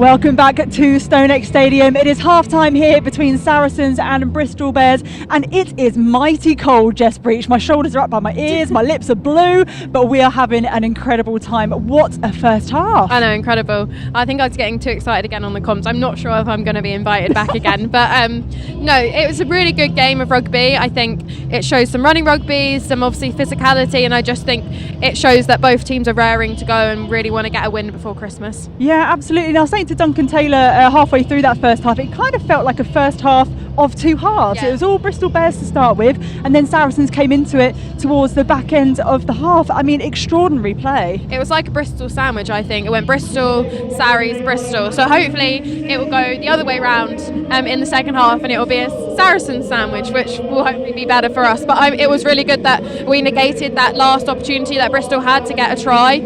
So I think it's really crucial that we went in up at half time. I think it gives us a bit of momentum, a bit of confidence, but obviously it's a tight game and we need to come out in the second half firing. Yeah, of course, just 2 points in it. Well, we're going to take a look at every single try that has been scored so far in this game. First up, in the 5th minute, it was a Bristol Bears try by Ronita Marston-Mulhern. Jess, talk us through this. Yeah, I think they had a lot of patience here, picking and going, and then, Rowena had the opportunity to get over the line. I think it's a great carry here by the Bristol back row, and then, Rowena got the opportunity to see the line. So I think, again, something that I think Bristol are really good at, their patience and keeping ball, and then, having that ability to sniff out the line, which I think is really good. Yeah, and I think that it was such a fast start for Bears. It kind of just caught Saracens by surprise. Yeah, really. And then here again, like a show and go from Holly, and I think it's really hard for Zoe to make a decision, but actually Holly passed probably quite early, and then Alicia here helping Zoe out. Again, like on comms, I actually said that this probably should have been a penalty towards Saracens, like you're not allowed an extra roll, and I think Zoe gets done for slowing the ball down there, which I think is actually an unfortunate penalty, and like I said in the comments, I'm sure I'm going to get hate for that, but I don't agree, and for someone on their 100th also it's not very fair, but I'm sure I'm just biased, and then it gave them the opportunity to get back into our 22. and then you can see here Lucy Burgess passing the ball to Phoebe. Again, maybe the ball could have gone out wide, but then a quick recycle of the ball, and you can see the captain Abby Ward getting over closer to the post, which on a windy, rainy day today helps Holly Aitchen get the conversion. Yeah, absolutely. I mean, how big of an impact do you think that penalty had against Zoe Harrison on the side? I think in a way, it probably helped Sarries. I think we then realised we're in this game, we need to have the momentum, we need to get pull our backs on and actually have the opportunity to get in it. And I think you can definitely sometimes have positives from a negative, and I think you definitely saw that shift in the mentality from Sarries. But here showing Abby Ward try again, quick recycle, and then darted over the line, which obviously good for Bristol. But Zoe then getting a card, and here you can see that McKenna put us right in the corner. Obviously not her normal job, and then great ball from Bryony Fields off the line out, and a great driving maul, seeing us get over, which I think is really good with having only 14 people on the pitch and a decision maker, which you always need, but having Sarah McKenna on the pitch as well gives us that ability to know that we've still got someone that can put us into really good places, even if Zoe isn't on the pitch. Yeah, she really stood up in those few minutes. Not the regular kicker, of course, but really stood up and was counted for the side. Yeah, definitely. And then you see this 50-22 here, like we say, from McKenna. An absolute hell of a boot. That's probably a worst nightmare for someone in the back three, because you don't think that someone's going to have that chance. And then, puts us in a really good position. We have penalty advantage here. Great carry here by Gabby Senth. Gives that momentum. Another great little pick and go there from Kelsey, and then McKinley Hunt is able to get over the line with the help from the referee's AR, which I think is really good. And you could see both Sarries and Bristol Bears tries have mainly come from the forwards, and I think that's what is probably going to showcase the game today. And their nice little nudge from Zoe on the 15-metre line. And then this is honestly my try of the season. This is such a good try. Great confidence there from Kelsey, just to carry the ball straight. Great leg drive there, and then she sees that she's broken through. Great transfer of the ball. If any kids watching, always transfer the ball to get a fend off, and then took the ability and the momentum to get over the line, and a great dive to finish. And I'm sure she would be absolutely happy with that, and she might have even got a speed PB there. I mean, talk about pure power and pure gas. She just legged it down right underneath the post. It was exceptional. Yeah, it was so good. She had great transfer there, fending off Holly Aitchison, and then just head down and headed for the line. She didn't think about anything else, which I think there is actually really good from her, that she has the ability to just carry on going and just have the confidence to think, I'm going to get over this line one way or another. And the final try then in the 33rd minute, I think it was, Lark Atkin Davies. Talk us through this, Jess. Yeah, another great driving maul here from Bristol. I think they got the momentum and they got the corner, which I think is really crucial for a forward driving pack, and then dived over the line, but gave a tricky conversion for Holly, being on the edge in the windy and rainy conditions. So which gave us the ability to go 2 points up into the change rooms at half time. Yeah, such an entertaining first 40 minutes. Honestly, just hook it into my veins. We've got another 40 minutes, of course, coming up as well. Now, we've seen some of the tries. We're going to try and take a look at some of the stats as well. What kind of picture does this paint, Jess? Yeah, it paints that Bristol probably had a lot of possession, obviously, that you can see here in the stats. But as Sarries going into the lead with 2 points in the half time, I think shows that we have a bit more in us. We can hold the ball a bit more. And the territory is pretty even, but we need to give less penalties away. Obviously, you can see there we've given 11 penalties away to Bristol 7. So I think if we can get them down, I think we'll be in the game way more and we'll have way more possession. Yeah, something that Duncan Taylor referenced as well during that first half. Well, it has been nothing but action here at the first 40 minutes, with a big 40 still to come. You've seen all the action on the pitch, but what about off the pitch? Check out our latest Diary Room episode with the sensational Marley Packer. Hi, I'm Marley Packer, and this is Diary Room, episode 4. Sarries. Can't even touch the floor. All right, sorry, let's crack on.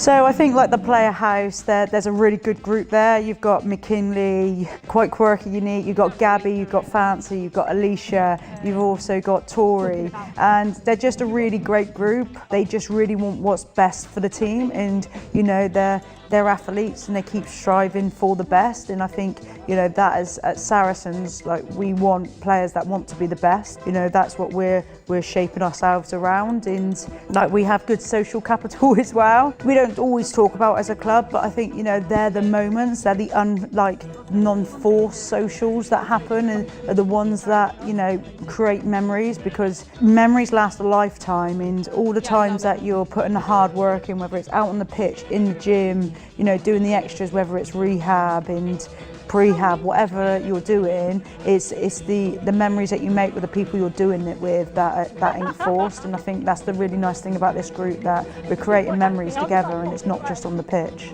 Yeah, it was just really nice. So it started off with us just inviting the house round, and then G and Ella also come. We ended up just going for a mini Christmas dinner, to be fair. We got crackers in, we've got an outside table which has got like a little fire in the middle, so we like did hot marshmallows and to spend time with people away from rugby. And yeah, always rugby chat comes into it, but chat about something different. It was nice. Well dealt with, Kel. Stay alive, stay alive. Nice.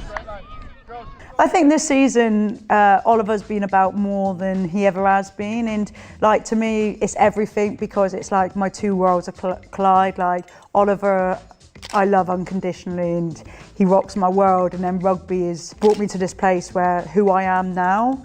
And I think this season's been really special with him. We've had a lot of Sunday games, which means that actually we've had Friday night team run, which we've not previously done that much before. So Oliver's come to a lot of those pre-game team runs, and you know the girls have been great with him, really accepting within the group. And it was my weekend to have him when we were away at Leicester Tigers, and like, I get really nervous around the girls, because for me it's performance, everything's performance based. Like we need to get the results out there, and the girls are so welcoming. When we turned up at Tigers, there was a photographer there, and like we were walking down, and obviously I didn't notice the picture being taken. It's a freezing cold day. Oliver's got loads of layers on, I've got loads of layers on. I'm smiling because I'm just a smiley person, and he's like, what am I doing here? And then I like get down to pose with him, and like the picture is just brilliant, because he is not impressed with mummy going to rugby today. We joke about that. He likes the beginning of rugby and the end, because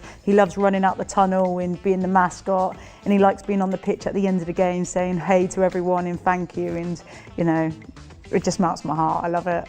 We've been up to lots, obviously Naughty Alf. He loves Naughty Alf, and he's at this age now that he also thinks he can be Naughty Alf. We've had a few Naughty Alf at Oliver's ice cream, so and he managed to freeze himself in the freezer with the ice cream. He loved that one. He also loved when we were up at Leicester, because there's no expense spared when you're in a hotel, so he went in the bathroom and the toilet roll was like up around the shower, down around the handle, and then Naughty Alf was hanging from the ceiling. He loved that one too. And then we're going to go see Santa at Chesington this week, which will be nice.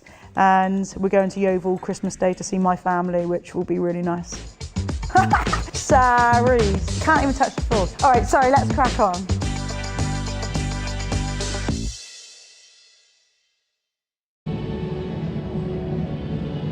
Into the person behind the player in Marley Packer. How cute is little Oliver? He's so cute.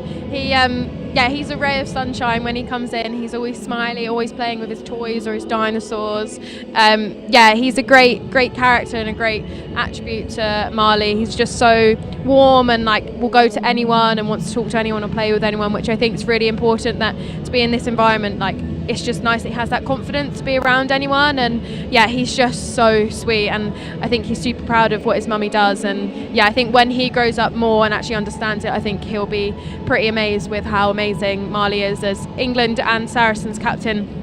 Absolutely. Proud he should be, and of course got a reference at Naughty Elf as well. Christmas time and all that. Well, we have got an amazing second half coming your way, but first, check out the latest episode of Saracens People Don't See, available now on our YouTube channel.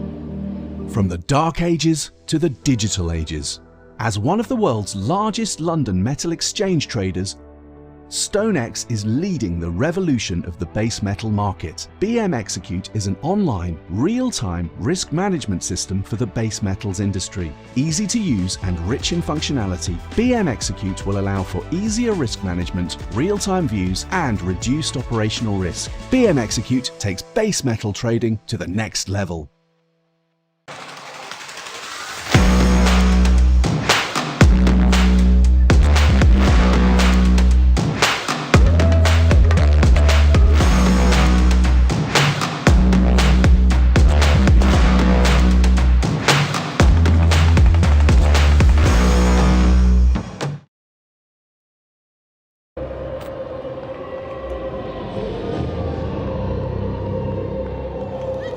Well, that was a first half that really did have all of the trimmings, didn't it? 2 points in it, 21-19 the score, and the Bears, well, they're back out on the field, and here come the Saracens side as well. This match is going to have huge implications on the way the table looks at Christmas. One of these sides is going to be in the top 4, the other may not. 40 minutes to go. Nothing in it for either of these sides, and Jess, you've made your way back across in perfect time to join us. This is going to be a cracking second half. Absolutely. I'd actually firstly like to say on the second half, hello to all the American fans that are watching, because Alona Mar put it on her story, so hello all you mighty Eagles watching us, listen to us, and I'm sure you want Alona's Team Bristol to get the win, and hopefully you're liking mine and Harry's commentary on the game. If you've got any questions, please put them in the comments. There you go, you've heard that from Jess as well. If there are any questions you want to ask Jess, then drop them in the comments either on the Saracens YouTube or the Premiership Women's Rugby YouTube, and we will endeavour to try and answer them when we've got stoppages in play. That wasn't the start of the second half Saracens would have wanted, though, and it's given Bears a bit of prime real estate here to pick which way they want to attack. Yeah, another dominant scrum there by the Bears, giving them the ability.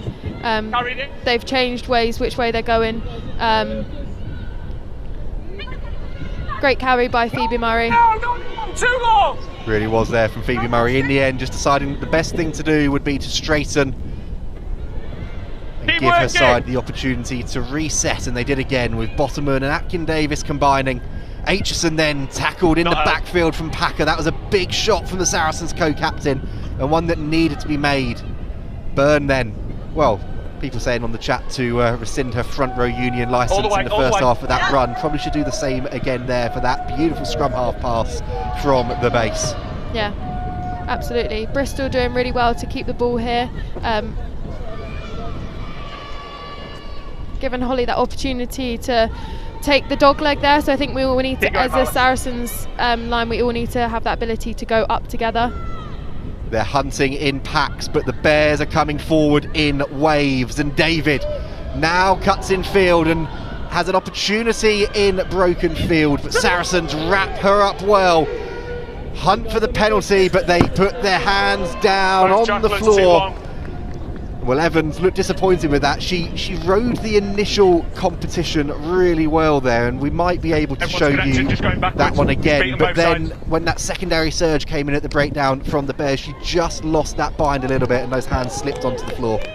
Yeah, I think we can hear the comms quite early from the ref there. I think as teammates of Saracens, people need to give that to Georgia and May there to tell them to just get out. Saracens, keep your mark, please. Because I just think we need to stop giving penalties away. Well, that penalty count is going to be critical. 11 conceded in the first half by Saracens, 7 by the Bears. And you sense whichever side manages to get the upper hand when it comes to that facet of the game will be the one that will be able to ride this one out and come back and take the win. Okay, tackle now, come away. For the moment, though, it's Bristol back on the front foot, as they were at the start of the first half, as they were at the end of the first half. The knock-on advantage is over, but they're continuing to move forwards, continuing to keep it tight. Byrne into field. All the way. Gallagher Jackson goes the other way. Hunt gets to ground. Senft, well, she was searching for half a second for that opportunity. And the referee wants this ball to get moving. You can hear those clear calls from him coming in. Not now! Bristol then continuing to pick and go and look for those openings. Ward was the next to have a go. Saracens back feet, please. Not now! Presentation is good again. And Marston Mulhern with the carry. Evans with the tackle. Ball's available. And now they spin it the other way. Murray to Keat. Aitchison checks, can't quite free the hands. And Sarries, they think they've got the penalty. Alicia Corrigan. Well, that is pretty much the complete copy and paste job of what she did in this fixture at Ashton Gate earlier this season. Jess talked about that ability that Alicia has at the breakdown in that pre-match analysis, and we've seen it there again, coming up trumps for her side, and boy did they need that. Yeah, definitely. I think it was good patience on both teams. Yeah, line then, guys. Bristol had the ball a lot and had a lot of picks and goes, and then decided to come down the left-hand side. Second motorway. And then, yeah, great patience there by Alicia. Good tackle on Holly Aitchison, speed to her feet, and then got in there, which is, I think that showcases her sevens ability. Obviously, only 7 people on the pitch when she's been playing, so yeah, has to get a lot of turnovers when necessary. In the 15s facet of the game, though, this is key. Line out time, and it's a bit of a mess, and Viervas loses it on the floor, and then a knock on and a scrum for the Bears. Galligan was having to reach at the back there, was unable to hold on to it, popped it down to Viervas. The scrum half just about unable to control it there. Opportunity straight back to the Bears. Outside the line out as well. Jess, you can see the replay outside here. The line out. Yeah, I'm pretty sure that Abby gets a hat. Oh no, she doesn't. My bad. I thought Abby might have got a hand to that, so it should have been our everybody connected scrum. all Yeah, the way so through. unfortunate Okay, all the way to the end. Another big scrum here for Saracens. So hopefully we can stay in this fight and yeah, put a lot of pressure on the backs. Pressure is coming on, and well, too much pressure from both of the front rows. Referee there, you can hear him saying, loose head losing loose the head angle, bind. tight head releasing your bind, that's why it goes to the floor. Come on, reset. Everybody high, stay connected, please. Again, really clear, concise and effective communication from our referee in the middle today. Jess, we didn't hear much of him in the first 20 minutes whilst we got his mic sorted, but we're hearing him now, and I don't think the refs always get the credit that they deserve. They get quite a lot of social media ire at times, but I think our referee today has been really good so far in keeping that communication flowing. Yeah, definitely. He's got clear comms to the girls on the pitch, which I think is really important. So the girls know what they need to do. Their penalty advantage there from the scrum for Bristol, which is a shame for Sarries. I'm unsure what the messages might have been at half time, but I think that's something that we need to get sorted. Well, it's like you just keep it in, Abby. I don't know what you want me to do. Well, you can hear the referee keeping that dialogue going with Abby Ward as well. Nice little just joke the edge between of the the pair of them. Us. Hannah Bosserman smiling as well, and so should she be, with how that scrum is starting to turn in the favour of the Bears. Jess, you said there you wondered what the messages were at half time. We're 7 minutes into this second half already, and you do wonder if Sarries might potentially start looking to the bench to see if they can try and stop that front row surge from the Bears. Go! Good. Okay, that's once. Don't change now. Again, clear comms there from the ref, telling whoever's in the mall to not change. And seen Lucy Burgess has to get into that to get the ball, which I don't think she has the ability to. So great win there for Sarries. You can see Alicia there with her Canadian action. Let's go! Which is really good there from the forwards. Another scrum, so I'm sure the advice maybe here for Ella is to get the ball in and out extremely quickly. And pressure on Gabrielle Senft at number 8 as well. Got to get that ball out quickly. She did it in the first half really well at times. Standards when that all the way scrum through was then. beginning. Connected all the way to the end, steadied the please. ship for her side. Like we Saracens agreed do at the start, also right. have the the small matter of a pair of Cleals on the bench that could also come on to the field and add a little bit extra to that whole forward effort. Feels like the game could be decided today from what's happening at the scrum, because the Bears are roaring, quite literally, with that one against the head, and it's Bottoman again. Well, Joyce Butchers is celebrating, and Bottoman's just walking off, giving a thumbs up like a casual Sunday stroll in the park for her. She's started to get the upper hand here, Hannah Bottoman, and it's all of that international pedigree and experience coming through. Ali, scrum's got to improve. Scrum's got to get better, both sides.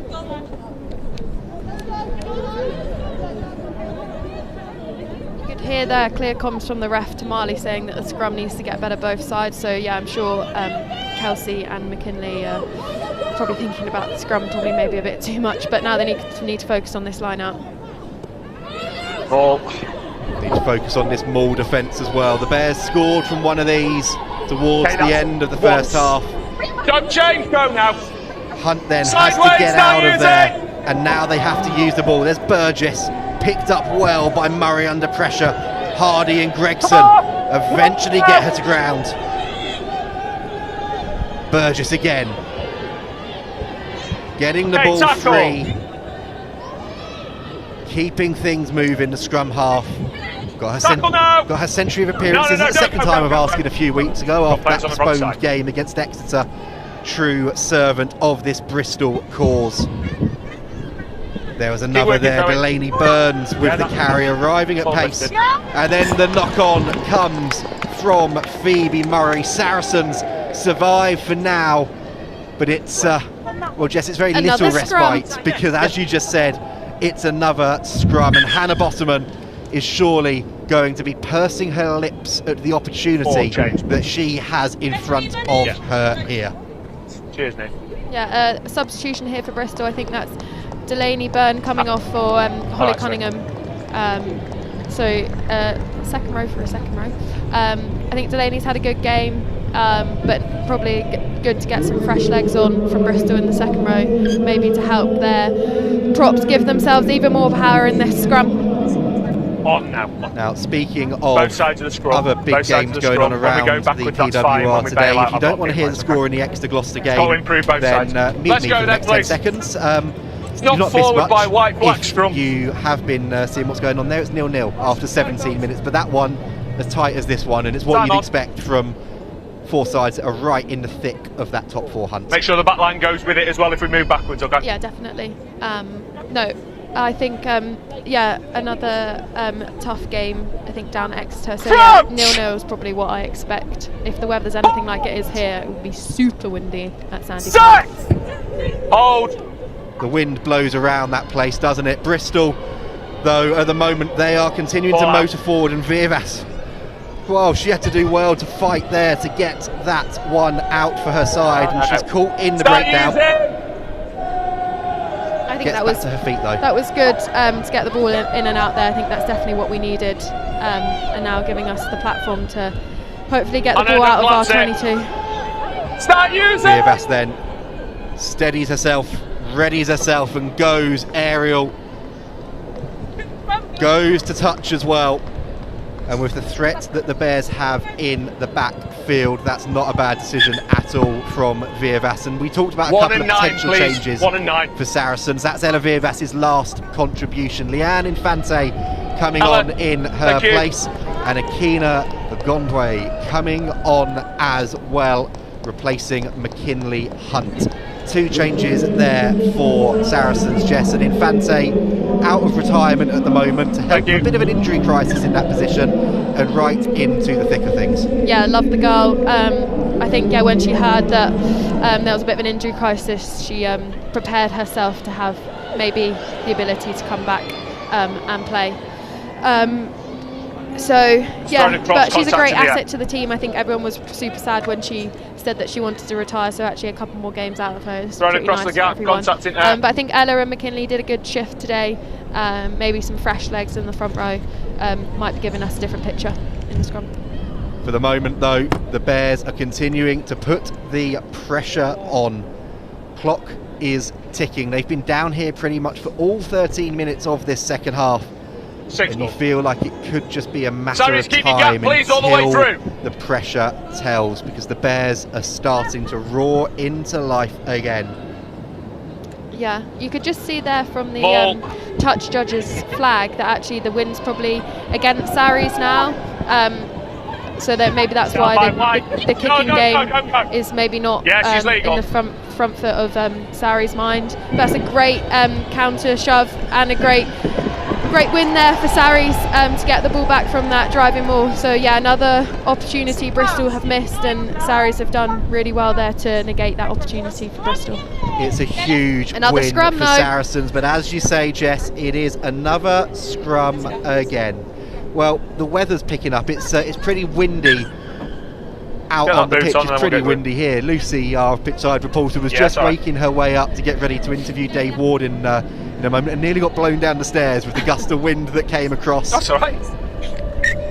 But she is back up on her feet, which is great. And well, we'll be listening to what the Bristol Bears head coach has to say in a few moments' time. But for the moment, it's the scrum. It's the tail of the game. We love scrum. We love scrum. We love scrum. We love scrum. I'm not going to join in singing with you, Jess, because I don't want the viewers' ears to bleed from my ability to try and sing. Well, we've had 2 changes. One for Saracens with Akina Gonway on, and then obviously Holly coming in the second row for Bristol to see if that makes any changes here in the scrum. And obviously Leanne feeding as well. But another great scrum. It's under pressure, isn't it? It's a scrum penalty against the head again, and the referee is running out of patience. Let's listen to what he has to say. Time is off. Okay, so we've got penalty against the far side of the scrum. You've also put your hands in as the ball's going backwards. Speak to them. Next scrum penalty, we escalate, okay? Well, there you go then again. Clear from the referee. Next scrum penalty. Saracens will lose a player. The ball back. Don't say that, because then I'll send you off, won't I? Yeah? Thought so. And then, funnily enough, they have opted for that scrum. You can see the referee there. Okay, there's no early wait other than the one that we've free kicked, Marley, for me, but that's fine. Just having a word with both of the captains, and an open dialogue, let's call it, between Abby Ward and our referee Owen Taylor in the middle there. Yeah, I think this is a good option for Bristol to go for a scrum. Obviously, take the whole back line when we go backwards. They've got the momentum with them. So yeah, great ability for them maybe to get on the front foot. I'd like to see Bristol actually use it from the scrum. Like, they've had a lot of scrum penalties, but actually I think it would be nice for them to use the advantage for Lucy to get the ball into the back's hands. At the moment, though, there's a little bit of a mess. Just shuffle post set. All right, let's get square. And Bristol, well, they are going to be baying for blood here. We'll see what happens in this play.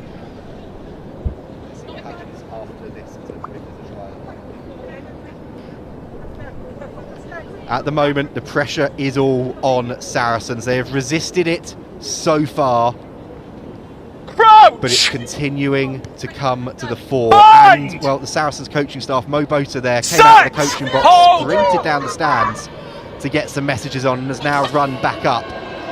But a penalty against the head for Saracens. Bristol went for the jugular, and Saracens have ridden the wave, have secured the penalty at the scrum, and you can see how much that meant to them as Harrison clears her lines.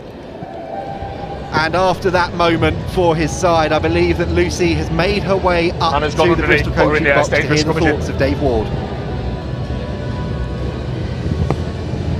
Yep, I do indeed have Dave. Dave, thanks for chatting with me. What an intriguing battle this game is. What's your assessment of the first half and the start of this second half? Yeah, I think, firstly, credit to both sets of players for putting on what is a game in really difficult conditions with wind, obviously, and rain. Look, it's nip and tuck, isn't it? Like, the next score could be absolutely crucial.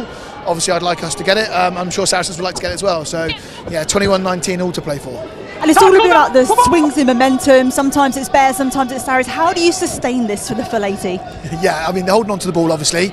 It is hard in these conditions. And then obviously winning that breakdown battle. I think Saracens have been great in that area today. And I think it's something that obviously we've looked at and want to get a little bit better in. And make sure, as I said, we're really disciplined. And we keep the ball down their side of the half as well. Clearly backwards. And finally, what was the message that you gave to the girls at half time?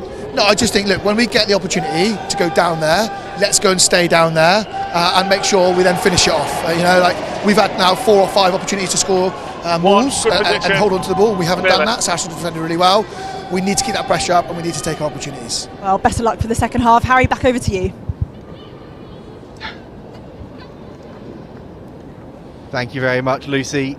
Great to hear from Dave Ward there as well. And whilst he was chatting to Lucy, the Bears were winning a penalty and putting themselves straight back into that Saracens territory.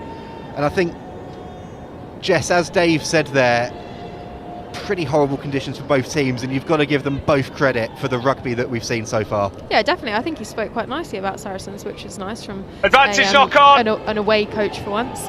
But yeah, I think it is tough for both teams. But I think both teams are doing quite well, which is good, and I think both teams want to throw the ball around, which again is quite nice actually for the weather that is happening. Well, there's a knock-on advantage that the Bears are playing with. Yeah, we'll go back for the scrum. And we'll come back for that scrum.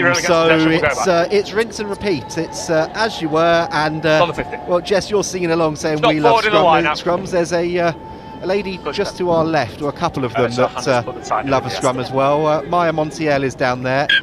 Donna Rose was there, but she's gone down. And Jess, you can see the stats here. That scrum success rate for Saracens isn't as bad as you would have thought it would have been with how the penalties have been going. But it's that line out, 63% to 100% for the Bears, that has been causing them that trouble about and around that set piece. When you're flying her in the air. Yeah, I'm sorry, I listened, but I didn't compute with what you said there, Harry, because Bryony Field has come off and Carmen has come on, so I'm a bit confused of what's going to happen unless Carmen is going to go to hooker, which I think she is, and I did not know that was a position of hers. She has played there before, formerly of Worcester Warriors, Carmen Tremling, and I think in her time there played all positions in the front row, and I think had a little go in the back row at times as well, so a multi-talented player. And with Donna Rose, who's now made her way back up to sit in the stands, sadly out for the rest of the PWR season. She is a big player for Saracens to have to come in and make an impact. At the moment, that was a much more stable scrum, and the pressure comes in from Saracens, and then a knock-on on the floor. So it's a scrum white. You can hear the ref clearly saying there, ball ripped forward, scrum white. So the Bears will come again, but that was much better and much more solid at scrum time from the women in black. Well, that's my bad. So I apologise there, Carmen, for not knowing that you were a hooker. And yeah, much better scrum there for Saracens. Probably, Byrne, Lark, Atkin-Davies and Hannah Bottoman have been on the pitch now for 60 minutes, so they're probably, their legs are probably getting a bit of lactic acid in, getting a bit tired. So I'm sure another scrum is probably not what they want. Well, there was Donna Rose on your screen there, and as you said, Jess, penalty advantage coming at the scrum again here. This could be difficult for Saracens. The referee might be starting to lose patience. But Saracens have been doing well in defence. Set piece, not so much, and that's what's kept the Bears down in and around the 22 for the entirety of the half so far. And you can hear there, loose head. It's number 17, Akina Gondwe.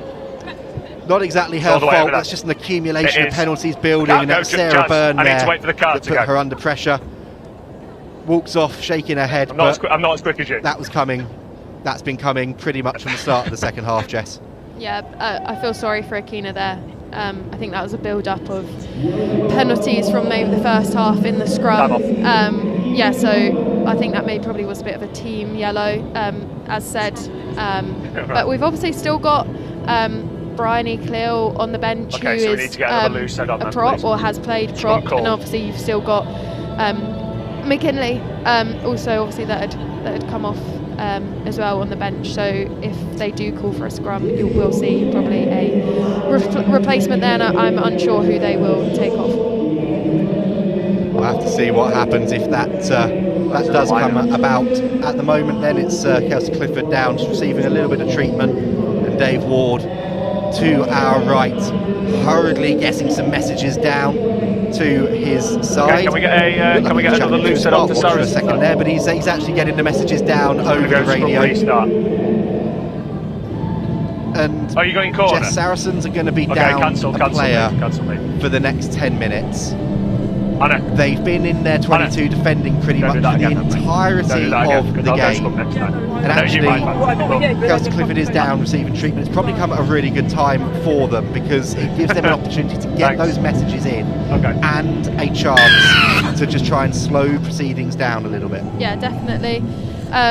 Yeah, I think take a breath. Maybe that's what Saracens need. We've had a lot of pressure in our half. Probably the possession and territory stats probably 0 to 100 for Sarri. So yeah, I think we've done well so far in the last 20 minutes to negate their pressure. But here we go again with another line out on the 5-metre line. Well, I can tell you what those stats are across the entire game. It's now 70-30 to the Bears on possession and 60-40 on territory. That's probably snuck up again in the last couple of minutes. And now finally Bristol have the ball 5 metres out, and Bottoman goes again. Sharp makes the tackle. Joyce butchers the next to have a go, and Burgess goes hunting for it. Bristol searching for a try that would put them back into the lead and give them at the very least a try bonus from this game today. Packer the next to make the tackle, and Bristol content to keep it tight. Tackle away! Burgess waits, goes to Byrne. Byrne sits down Senft. Evans comes in to help out her teammate. Start using. And Bristol, they're making meters every time they come forwards. Advantage. And they've got a penalty advantage coming again. Hands in the ruck, slowing the ball down. And there's an air of inevitability about this one as Aitchison spins it wide to Jasmine Joyce Butchers, who speeds in and puts her side ahead for the second time this afternoon. Bristol, well, they've not let Saracens have a sniff for 23 minutes of this first half, and finally the pressure tells for the Bears and they hit the front again. Amazing. Yeah, I think the Bristol Bears had more patience, I think, than Saracens. I think you hear the penalty advantage for hands in the breakdown again.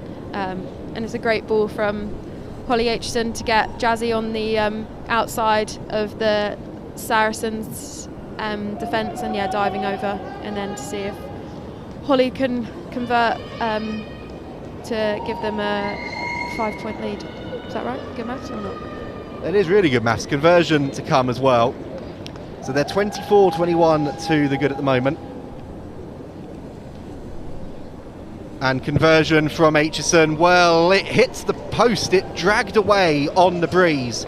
So 24-21 the score. 3 points in it. But the Bears finally make that pressure tell. The Saracens have still got over 7 minutes to survive with a player down as well. Yeah, Bristol have just made a substitution as well. Hannah Bottoman is off and Simi Pan is on, so a refresh in the scrum and in the front row for Bristol. Mistake in the backfield. It goes backwards. You can hear the referee clearly getting that message across, and Joyce Butchers, well, she just scored for her side. She's now had to start tidying things up, and they now look to go from deep, but another dropped ball, and then a knock on from Byrne, sent a little fist pump. That felt big, and Jess, for all of Bristol's brilliance so far today, for all of the lovely running rugby they like to play, that just felt like they overplayed their hand ever so slightly. Yeah, definitely. I think it's hard when what you want to play is running rugby and to get the ball in people's hands and give them ability to run in space. Oh, right, sorry. Sorry, I must have missed it. Yeah, sorry. I think it's tough. But Bristol obviously wants to run out their 22. Saracens put a lot of pressure on and forced the knock on. And there's no substitution being made here for the front row because obviously we had May Campbell on as well as Carmen. So Carmen has now gone to prop as well as Kelsey. So the team has stayed the same. Bind! But it's going to be a big scrum. It is going to be a big one. They have gone with 8 in the scrum. They need to get it in and out because the Bears are putting pressure on, and Senft has done just that. The referee with the call, and Saracens meters out Packer next to have a go. She's buffeted backwards. Saracens looking for an instant response, and Infante has seen space out wide, and Saracens crash over for their 4th of the match. They hit the front again. It's quick thinking, it's speed of thought, and it's Saracens back in the lead in one of the games of the season so far. I don't know what Zoe Harrison was doing out there on the wing. But yeah, great pick and go there from the base from Gabby, and Leanne getting in there trying to get us some momentum. Nice call there from the ref to say tackle. Marley with a pick and go. Bit stationary there, but we recycled the ball really well, and Leanne, great spot on the edge to whiz that ball all the way across to Zoe, which I think, yeah, lovely little score in the corner. I don't know why she was there, Harry, if I'm honest with you. Well, I think from a Saracens perspective, they'll be glad that she was, and she's unlucky there with that kick from the touchline. Making a bit of a habit of scoring tries this season, Jess. I think she's pretty much making up for your absence in that side, popping up on the wing. She's already Saracens' 2nd top try scorer, 2 last week, another one today, and as Georgia Evans makes her way off the field, instant riposte for Saracens again with a player down. Yeah, definitely. Zoe needs to watch herself, really, because otherwise soon she'll be playing on the wing, and I don't think that's actually what she wants to do. So, Always inside. Mate, stop. A great catch there from Leanne to put us out on the halfway line. Ball's still live. Yeah, to relieve some pressure, which was really good. Great game knowledge there from Leanne. Obviously, she's got 50 plus caps for England, and obviously now 100 plus for Saracens. So yeah, very educated. 5 call. 9. Let's just adjust them, please, Saris. Thank you. So much going on in this game, and well, scarcely believe that there's only 12 minutes of it left. It has absolutely flown by.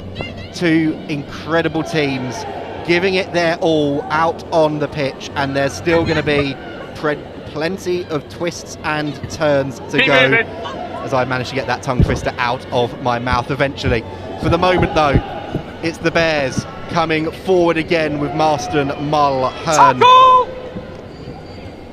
Yeah, great double tackle there by Emma Hardy and Sydney Gregson. Millie David then, the next to have a go. Gregson wraps her up. It's a 2-point game. 26 plays 24.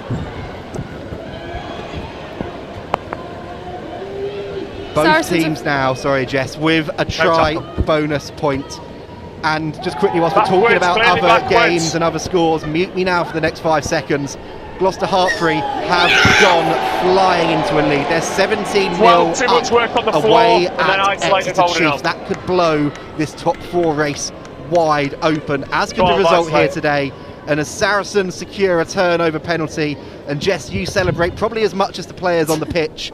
This is a big moment here in the game as Harrison and Packer just slow things down. Yeah, definitely. I think, like I've said the whole game, Bristol are very good with their patience and keeping ball in hand. And then, yeah, we had a great spot there to actually jackal the ball with the turnover legally, which I think is really crucial for us here at Saracens. Obviously, we do love to give a few penalties away, and it was great to get a turnover, and I think good patience actually from Saracens, and then to have the ability to have a line out here. Got the ball well, great drive on there from the pack. And now with a player down, Saracens look to drive, look to maul, and look to surge forward. There's 2 points in this game. There's 2 minutes left, coincidentally as well, on the yellow card for Akina Gondwe. Saracens coming forward in numbers. Is the ball playable? The ref's having a look. No, it's not. Bristol survive, and Packer, well, she was so close to getting the ball back there. But if you're a Bears fan, if you're a Bears player or a member of staff, you are thanking your lucky stars for that intervention from Evie Gallagher, because Saracens were marching forward on a roll. I do think that actually, again, sorry for the biasness, that actually is probably a bit of a harsh call. I think you could see Leanne taken in by Black, was, got her hands on that and was trying to get it out, but obviously the ref felt that Sarries had collapsed it, and gave Bristol the opportunity for another, say it Harry, scrum! There we go, we got there in the end. Nice little bit of synchronicity, a nice little bit of teeing it up there from Jess. I could see you getting ready, that little head movement. But now, a big moment again. The Bears. That's a good scrum. Great pressure there from the Saracens. They're told to use it, the Bears, and they're going to have to go from deep. Murray, she is clattered by Infante. Don't play the ball, Gregson told her to play the ball and does well to stop herself. Saracens hassling and harrying and probing. Packer unable to compete. Pam has a carry, and Packer again, she thought she had her hands on it. Burgess back to Murray. We're saying her name more and more as the Bears look to play out from deep. Atkin Davis into Hardy, and then a penalty. Offside in midfield. In midfield, not against Hardy, not against Harrison, but in the midfield. Yeah, 21. Saracens, it's Infante that's penalised. And after all that pressure, Bristol can get out of jail again and look to try and launch another attack in this game that keeps on giving. It does, Harry, you're right, it does keep on giving this game. Listen, you're a substitute, you've come on and I've heard your voice constantly at the minute. I'm speaking to Marley, nobody else has been like that, all right? Oh, that's Poppy getting a talking to from the referee, not the first return, time. Please. Well, I don't Poppy think Clear's been back on a rugby field, having had a couple of games out with a little bit of a knock for probably about 2 minutes. And she's already made sure that she is on our referee's naughty list going into the Christmas break. 11's coming now. Sarries back up to a full complement now. 11's coming. Gone way back. Tim been returned and 11's coming back. And a change, it looked like, for Saracens as well. Lottie Sharp is leaving us. Co-captain off.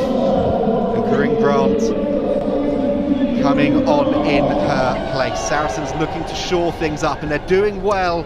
Well, they were doing well initially at the Mall, but then they've been penalised again. Kelsey Clifford, far side entry at the side, and they're just allowing Bristol to creep their way down the field.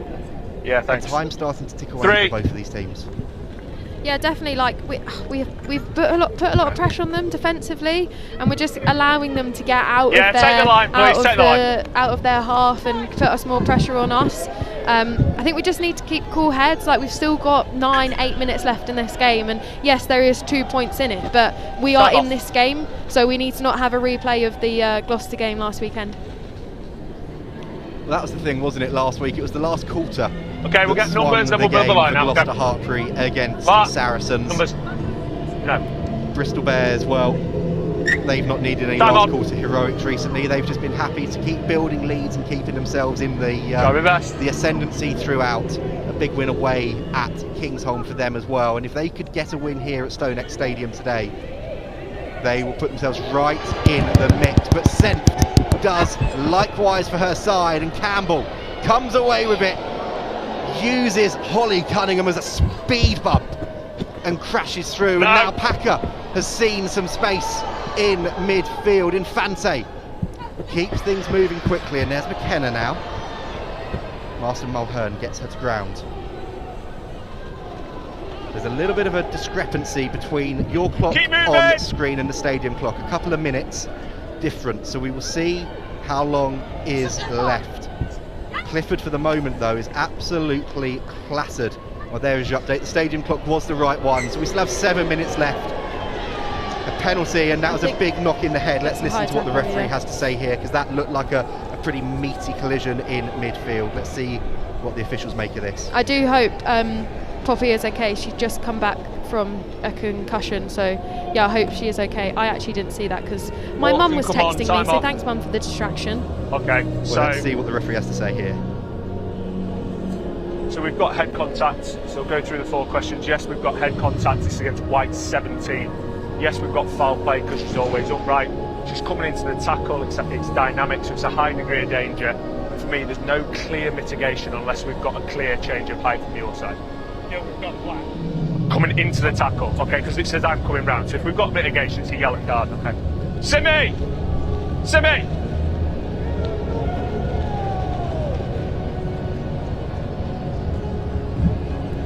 Yeah, Simi's Simi was Hannah's substitution, and she's just been shown a yellow card. I'm sure you could all hear the ref and his AR going through the 4 questions that they do for a high tackle and if it had danger and mitigation. Obviously, you've got me and Harry on comms, and you're able to view the game live, but we don't have TMO, so it was just on what they saw at the time. 10 minutes. Well, the rest of the game, Simi won't be playing for. And again, the officials going through the process there. The referee going through those 4 questions. Those are those 4 big questions when it comes to head-on-head, and we can see the replay here whilst Clean is still Marley, down. just to reiterate what we did while we were in your huddle, we've got just to reiterate what we've done while you were in your huddle, we've got the change of height, which mitigates it down from a red to a yellow. Okay. And you can hear there the referee explaining to Marley Packer there's a change of height, and that's what's mitigated it down to a yellow. Fortunately, Clean is back up on her feet, ready to go again, and Harrison will put this one into touch. Yeah. Bit of a gust of wind there, so I'm sure. Well, you talk about a gust of wind. Yeah. It's just sent an absolute shed load of stuff flying around us. I know, we better watch out, Harry. Great. Pizza box there. Great kick by Zoe to just get us over the 10-metre line, and a quick line out. Doesn't work though. Comes back in Bear's hands, and Saracens arguably rushed that a little bit. But the ball bounces in the backfield, it's bobbling, and the wind, well, it's causing chaos in the commentary box, it's causing chaos on the pitch, and Saracens, with a huge defensive effort to force Renika Bonner in to touch. And now, well, the line out didn't work first time round, they now have an opportunity even closer to that try line, but we will have time off again with... Is that Sydney Gregson down there? We'll see who that is. It's Sydney Gregson. Looks like she's having a little bit of work being done on her hand. Yeah, I think she's got many fingers broken on both hands, actually. Some inside knowledge. But I just want to give, actually, I'm sure Harry's going to ask me soon for my player of the match, but one of my big shout-outs, and potentially might get it, is Gabby Senth. I think she's had a brilliant game, especially there, chasing that ball. Like, she's played 73 minutes of the game, an absolute workhorse, playing number 8, and I think she's had a tough day at the office at the scrum trying to get the ball out, but I think in some scrums she's handled it really well, which I think is really good for us, and we need someone at the base that can steady the ship and give us that momentum off maybe a scrum that is going backwards. Let's start building then, time on. And if you've got the options then, as you see this replay on your screens of the Saracens' pressure of Senft or Cleo, even Cleo, because Brian, he seems to fancy playing everywhere this season in the pack, then you're in a good place. There's Poppy though, up at the front for Saracens, and they look to set the maul. Wants the call from the referee, and now they have to use it. Hardy, big carry, eventually hauled to ground by her opposite number, and she fights and wrestles and gets it back to Infante, to Gallagher now. Gallagher going, and there's been another head contact there. The referee time off as Gallagher stays down. She took a knock a few weeks ago against White scrum on the Harlequins, restart after the knock-on. and there was a knock-on, so it would be a Bristol scrum to restart. That's when I timed off. Sorry, was the head contact before the knock-on? Because then surely it should be our scrum. Well, it depends if anything's been called in by the referee. If we're able to see a replay, let's just listen to what Marley has to say first. Just asking about see Marley Packer there saying that they're lifting in the maul. Sarah Byrne down, receiving a little bit of treatment as well. You can see here, so lost forwards. Not this one, the was next the one. call, so we'll see in the phase coming up. Infante gets the ball out, great angle this to see it, and Gallagher charges forward. I'm not really sure what I can see. Can't really see from that angle, but she does stay down. Is it her ankle? I don't think it's her head. I think it's her ankle. But it might actually, you're right, it might be the ankle that she's taken a knock on rather than the head. I think maybe twisted her ankle and then lost the ball from it. We just see here on the replay. It was a great carry from Emma Hardy, so a shame we couldn't keep that momentum. And a great carry actually by Rosie here. I think her foot just gets caught underneath. Which isn't nice. So a twist of an ankle. So Bristol have decided to take Renika Bonner off, obviously for Hannah Bottoman from Simi Pam's yellow card. They have indeed. Bottoman back onto the field. She'll be with us now for the duration, and it's a little bit of a cheat code, that really, isn't it? Whether you're a Bristol Bears fan or a Red Roses fan, give Hannah Bottoman a 10-minute break to recharge herself and let her go again. She has been phenomenal today. And Jess, we will come to you for your player of the match eventually. Yeah, but Harry, I'm not sure. Such a knife edge. Yeah. I think we'll leave it until the end. Gallagher is back up on her feet, which is good to see. Gingerly, though. Okay, it's knocked forward before the time off. White scrum. But she's going to get back into the mix. We're talking about players being made of stern stuff. I think we're seeing that from both teams today. There's been some massive collisions coming in. Players having to get a little bit of treatment, but then getting back, riding it out. Yeah, definitely. I think we have still got Lou McMillan on the bench if needed. So I wonder if Alex is just going to see how this scrum plays out and see how Rosie goes in the next couple of minutes maybe, and then maybe make a choice to make a substitution. There is that option, and at the scrum, well, it's moving about again, and the referee says you have to use it, and they go from deep. Joyce is a danger woman, and Hardy wraps her up well, looks to strip it in contact, Emma Hardy, and Joyce has done really well there to get the ball away, but Saracens win the penalty. Joyce Butchers is penalised and Campbell goes quickly. This feels like this could be the game here. 2 points in it, and Saracens with another penalty advantage. You sense a yellow card could be coming for Cunningham, but for the moment, Saracens surging forward, relentless and resilient. They now look to keep it tight, and Gondwe has a reach, has a look. Campbell the next to have a go. Campbell gets it down. Saracens extend the lead again with 5 minutes to go. It's that woman again. It's May Campbell with the try. Saracens stretching the advantage to 7 with the conversion to come. And Jess, we talk about championship moments and championship sides. That was huge. Yeah, definitely. Great pressure there. I think we obviously allowed them to run out, and great tackle and great momentum stopper from Emma Hardy, and then I think it was May actually won the turnover, and then gave the ability for a quick tap and go, and then patience from the forward to do their stuff and pick and go and get some momentum. And May does love to score some tries. I'm sure we'll hear the bagpipes soon. This is a massive kick, this, in the context of the game. 3.5 minutes to go. Currently a 7-point gap. Now a 9-point gap. Saracens stretch the lead, and the Bears need 2 tries, 2 scores to try and wrestle this one back. Love hearing the bagpipes, don't you, Harry?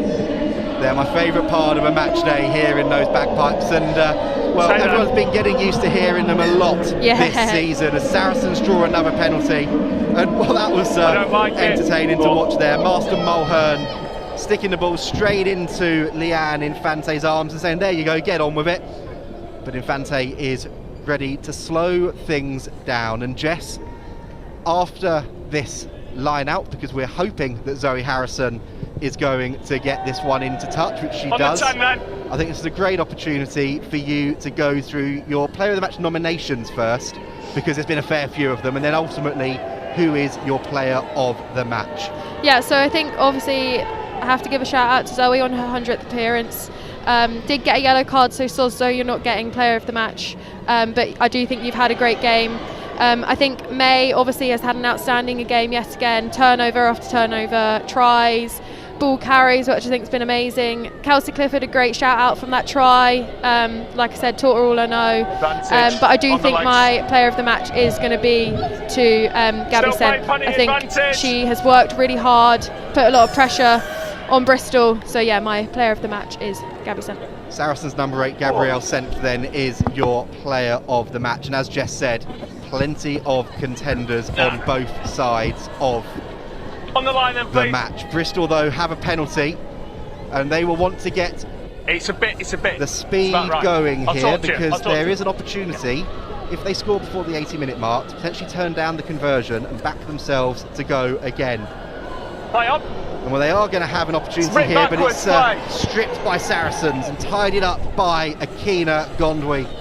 Not now. Sorry, I've got absolute hate from Donna please. Rose to say that she said, who did you give it to? And I said Gabby, and she went, oh, not Zoe. And I said, no, she got a yellow card. So sorry, she's not getting it. Come off now, Southern! There you go, then we will be hearing Counter-up's all from good. Zoe Harrison hopefully after her 100th appearance, but for the moment there's still time and there's still space, and Millie David has to watch the bounce, does so well to get the ball away to Keat, and now into the final minute of the game. The Bears, the game might be lost, but 2 points might not be.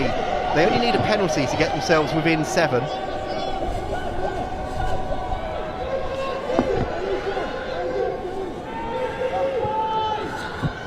And here they come again then, the Bears, building and going through the phases. There is Jazz Joyce Butchers. Tackle is made.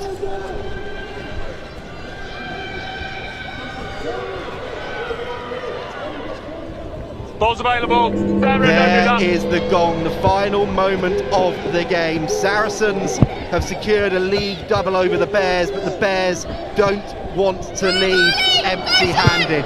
They're putting the pressure on, and David tidies up, bursts 3 and still goes forward. Does Millie David. Penalty advantage coming as Gallagher slowly rolls away, and Aitchison playing advantage Bristol, high still tackle. going as the high tackle comes in. Gondwi, Good position well, over she the gets ball, over, let's go that back. would have been a turnover, but there's a penalty for the Bears, and an interesting decision here. Do they go to the corner and try and get the try, or is this within the range of Holly Aitchison to try and snatch 2 points from the game?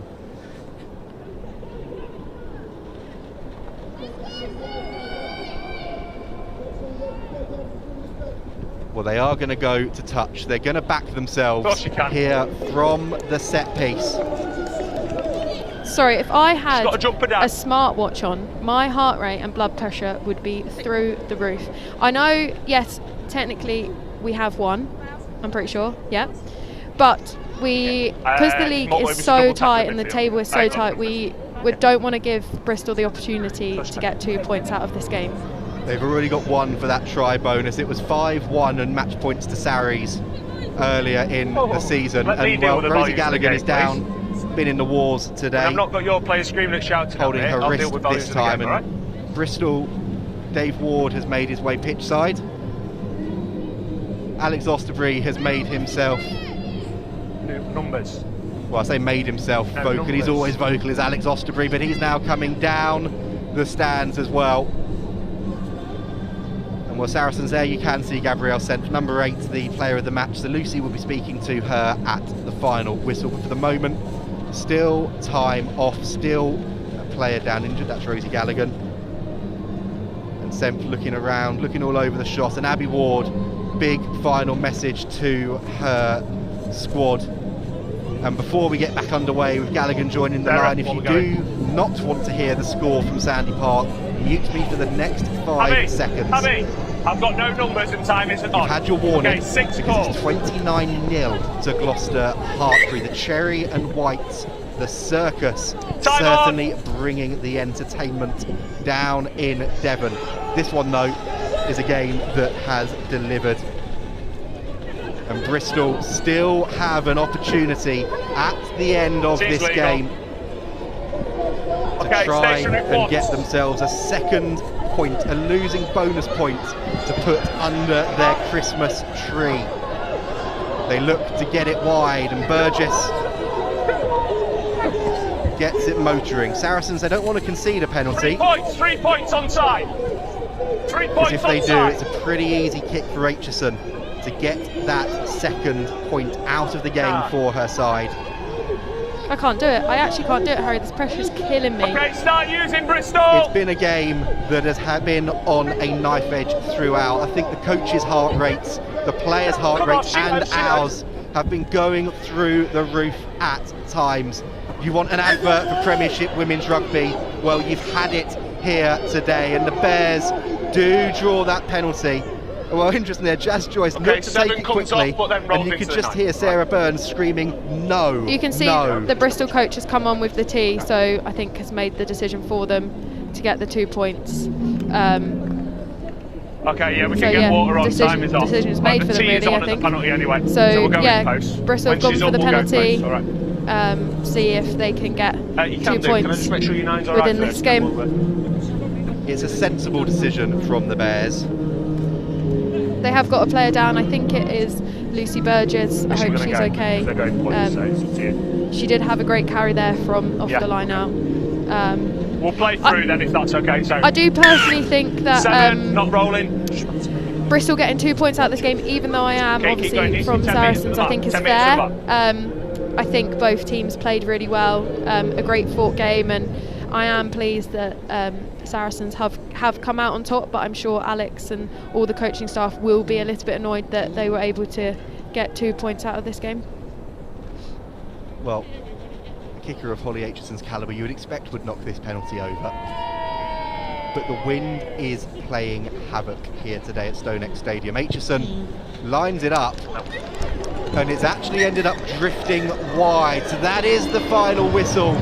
The Bears, well, they only take 1 point from this one, but that is a huge win for Saracens. Lewis Soames high-fiving everyone as he walks down.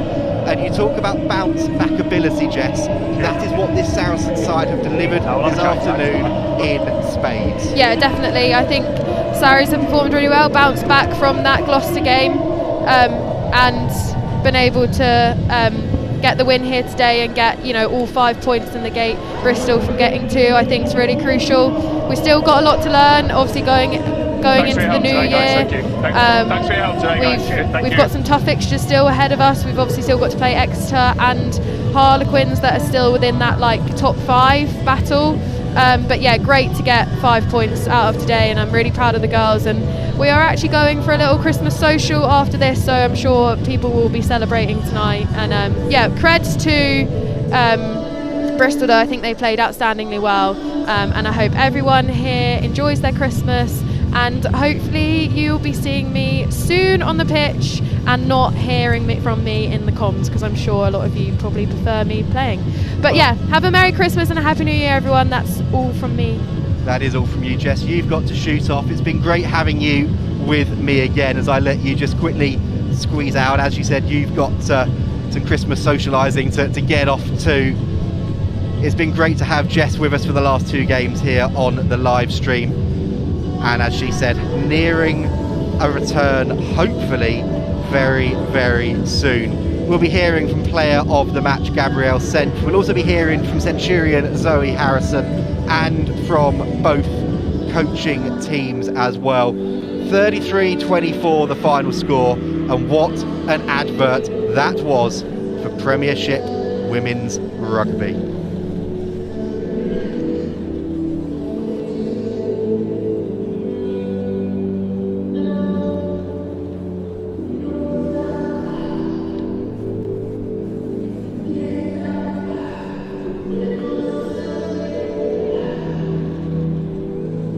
From the dark ages to the digital ages, as one of the world's largest London metal exchange traders, StoneX is leading the revolution of the base metal market. BM Execute is an online, real-time risk management system for the base metals industry. Easy to use and rich in functionality, BM Execute will allow for easier risk management, real-time views and reduced operational risk. BM Execute takes base metal trading to the next level.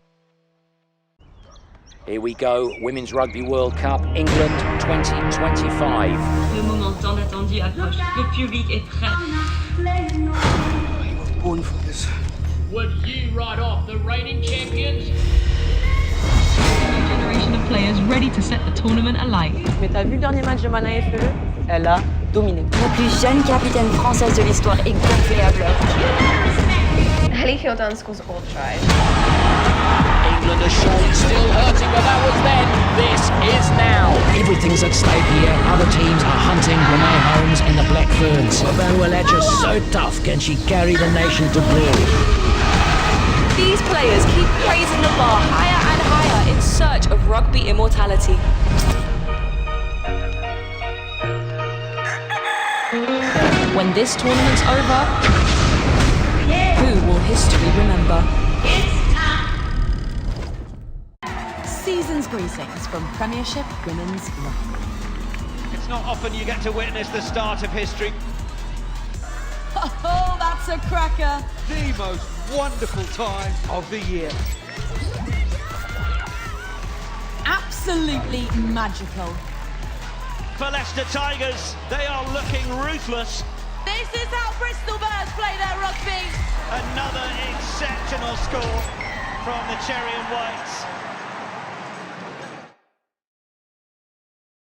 Ilona Maher. That's Ilona Maher. Ilona Maher. She is a superwoman. The grit and determination. The most followed rugby player in the world at the moment is Ilona Maher. Just puts their head down, powers their way through to the line. Maher just bumping off defenders for fun. Sometimes she just makes this game look so easy. Power. Oh, she's just bossing it at the moment, isn't she? Look at the physical mismatch. See you later. Turbo mode from Ilona Maher activated.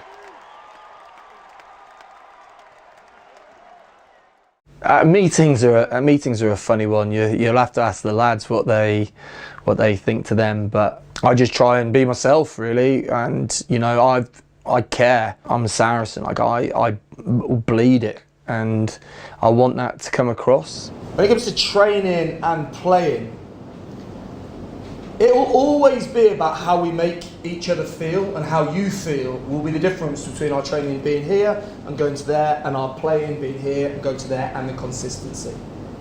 And I've got to say, when we watched the game, I think we all felt inspired by it, because there was just this spirit. It's bigger than the players. It's the coaches. It's all of the people in the organisation, because this is what it is now. This is how we want to live our lives.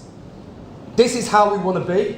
Every club needs a Shawsey. You need that man who's going to motivate you to go into that weekend, that person who's also a sound mind as well and who wants the best for everyone. Shawsey is a man of passion. He's very eloquent. As players, you know, you want your coaches to have the rugby IQ to help you deliver on the field, but you also want your coaches to care about you. You want them to feel a sense of investment in what you're doing and what the team is trying to achieve, and without a shadow of a doubt, Shawsey has that. It means a lot to me that comes out in when I'm talking to people. I watched in different departments what was going on, and what I was listening for and looking out for was, what were those individuals leaving that conversation with? Most of them were inspired. My point is here, lads and ladies, is this is a superpower, not for just on the pitch. Superpowers on the pitch, our way is how we're going to be. The superpower is how we make each other feel all the time.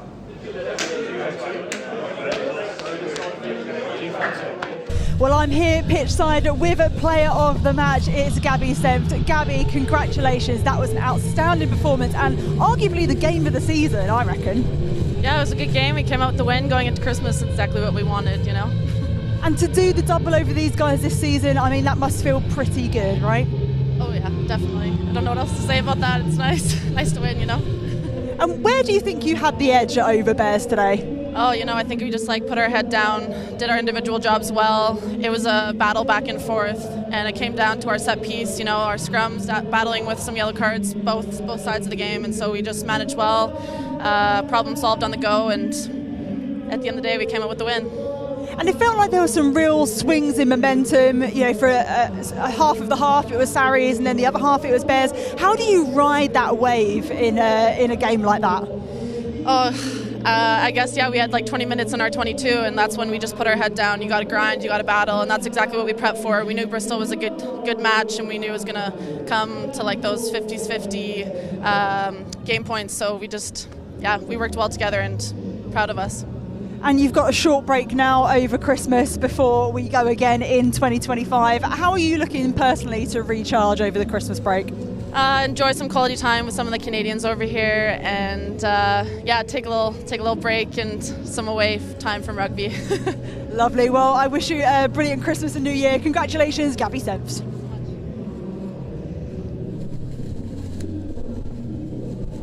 Well, wonderful to hear from Gabrielle Senft there, and Zoe Harrison, another player that it's great to be able to hear from today. 100th appearance for the club. Talked in the week about how much it meant to you to do it for this club. How special was that? Yeah, it was really special to beat Bristol as well. We knew that was going to be a tough game, so very happy to come away with a win on my 100th, and the performance that we put in at times. There was stuff that we needed to work on. Obviously, we went 14 points down, but to come back like that and fight, the fight that the girls had in them was massive today. You said the fight was massive. We won't talk about the yellow card, we'll just quickly brush over that one, but the resilience of the side, because twice you went down to 14 players and twice in that period you scored crucial tries. How much is that something you can really build on now going into this last back end of the season? Well, it actually just shows us what we can do ourselves, so we know we can do it. It's like, how can we do that in each game going forward now? And just a final one for you, because I know you've got friends and family that you want to go and see. Talked about your 100th appearance there and how great the game was, but for you, this club, what does it mean to you? It's great playing for this club. I started at this club when I was 18 years old, but for me it's also our head coach Alex. I've been coached by him since I was 14 years old and come up the ranks, and even some of the girls I played with, I've gone through like the younger years with them, so to play for this club with all these girls and Alex as my coach is really special. Well, Zoe, as you said, really special. A special performance from you and your side today. Congratulations on the win and on the 100th appearance. Now, Lucy has made her way down the pitch side, and she is with our losing coach today, but boy, did they play well. It's Bristol Bears head coach, Dave Ward. Dave, thanks so much for joining me. A real tough loss, but what an incredible battle.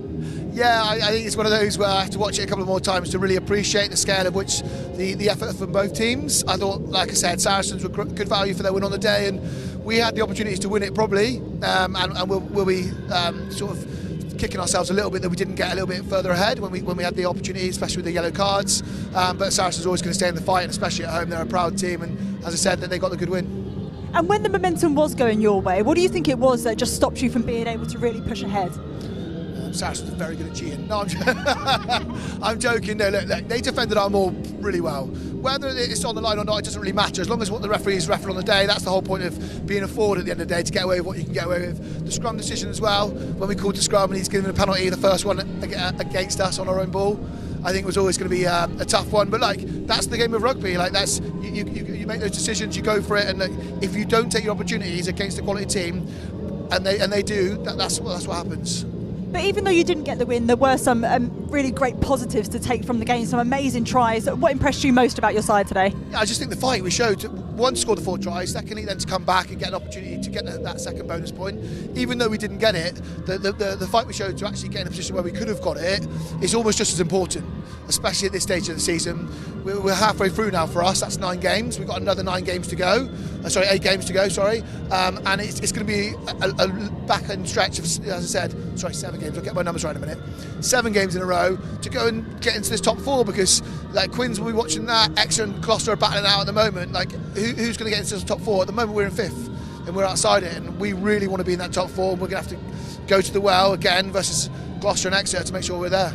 Well, all the very best for the rest of the season. Thank you so much, Dave. Harry, back over to you.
Well, that's the Showdown 5 coming up very soon in March. Tottenham Hotspur Stadium, the place to be for that one. Place to be today, though, was StoneX Stadium, Alex Osterbury. You said to me you were losing your voice a little bit.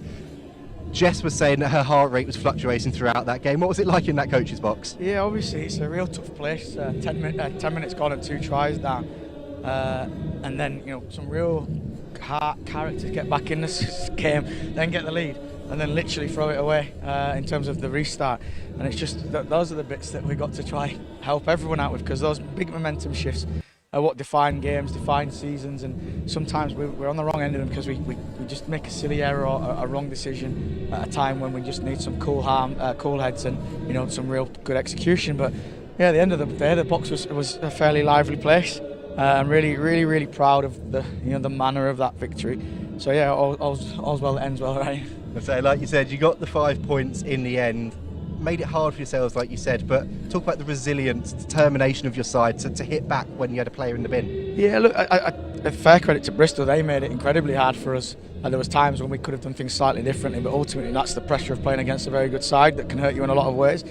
But yeah, that period of when we just 14-0 down, a player down, and then to find a way to score, and get back into the game and stop that huge kind of momentum shift that was against us. It is testament to the players. They found a way against us. They're a very good side, down at 14 players, and it gave us a foothold. And then to get the next score, gave us parity on the scoreboard. And then where we weren't able to do it last week against Gloucester, we got ahead. And it might not seem much in the moment, but I think it's really important. If you can keep looking at that scoreboard and you're dictating it, and don't get me wrong, it went from 7 to 2 and bounced around, but just having your noses in front, you still got something to really fight for. And I thought the girls, we talked about fighting this week, and I can't credit them enough for the heart and the dog and the fight that they showed. It's a testament to them as a group and to the resilience that they've shown. It's been a tough period of time. We've lost a few games of rugby against some very good teams. And to bounce back just before Christmas to get that, it's brilliant. Like you said, it is brilliant. Let's have a quick look at some of the stats that came our way in the last couple of minutes. You can see there, Bristol lion's share of possession and territory, penalties, turnovers was pretty even, and obviously you would want those penalties to be less, those possession and territory stats to be higher. But what does that say about that red zone execution, that you were pretty down on possession and territory but still managed to get those tries? Yeah, that's what happens when you have 25 minutes at start of second half in your own area where you're not exiting well. You're giving away silly penalties or execution errors at the turnover. I mean, you said the turnovers are pretty similar. The volume of ball that they had to the volume of ball we had, and our turnovers are nearly the same. So we got to get better at that, and that's not a surprise to us. As we talked about, it's our execution, it's our management of the game at key moments.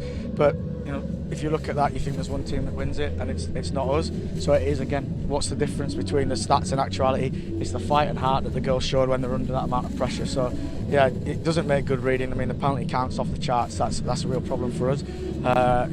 Scrum was a challenge for us, and then we've just got to get cleaner. We want to be an aggressive defence, but we've got to create an offside line on our offside line picture that the officials agree with. So yeah, look, the stats aren't pretty, but the heart that the girls have shown is the most important thing, not those stats. And just a final one then, you said about heart, a player that's full of it, Zoe Harrison. Talked about her at the top end of the show, slightly blossy-cloppy booked with the yellow card at the start, but for her to make her 100th appearance, steer the side around and secure the win for her club. She said there, it's a club that means so much to her, it must be special. Yeah, no, we're very lucky. We got an incredibly loyal group of players that have been here for a long time, whether it be from youngsters or when they've come. And Zoe's one of the youngsters that's come away through. She understands the Saracens way. She's learned, she's evolved, and she's driving that game forward. And there's set up there talking about Centurions. There's more and more of them. Some of them still a long way behind the likes of Sonic, but it does mean something, and that's why you get that fight. Games of rugby are tough, and in the darkest moments, people stand up when they deeply care about it. And there's always an incredibly talented player, and she cares immensely about the work she does for Saracens. The Saracens as a club, and I'm glad we got the win. But the extra little bit of gladness, for a better term, is that she's done it on 100th, so it's marking a special occasion with a real special manner of victory with us kicking well. And ultimately, you look at it, it's kicks that have probably made the difference in the end. Like you said, kicks made the difference. Alex, thank you very much for chatting to us there. I'll let you go and get into the warm quickly as well. We've got an opportunity just quickly to have a look whilst I put this microphone down, hopefully, at the fixtures and results in the league table as it stands. Well, here you go. You can see that big win for Saracens big win for Loughborough Lightning, 49-7 up at the Corpac Stadium. And look at that, down at Sandy Park, unbeaten Exeter Chiefs are 29-0 down to back-to-back champions Gloucester Hartpury. In fact, I've just had in my ear that the visitors have gone over for a 6th score. So this is as it stands at the moment with those results. Gloucester Hartpury would be going to the top of the table at Christmas with that point difference. And then look at how tight that is. Bristol Bears outside of it in 5th, having played a game less, as of Harlequins. 1 point between 1st and 3rd, 3 points between 1st and 4th. It is shaping up to be one of the closest top 4 races in Premiership women's rugby history. Well, Alex has made his way down into the change room to warm up, as has Jess, and I can't say I blame either of them. All that's left for me to say on behalf of all of us here at Saracens and from Lucy as well is thank you so much for your company today and in 2024. We promised you a festive feast of rugby at the top end of the show, and I think it's fair to say that that one certainly delivered. Have a very Merry Christmas, a fantastic New Year, and we will see you on the other side in 2025 with Premiership Women's Rugby back and bigger than ever. Thank you so much for joining us, and have a great Christmas period.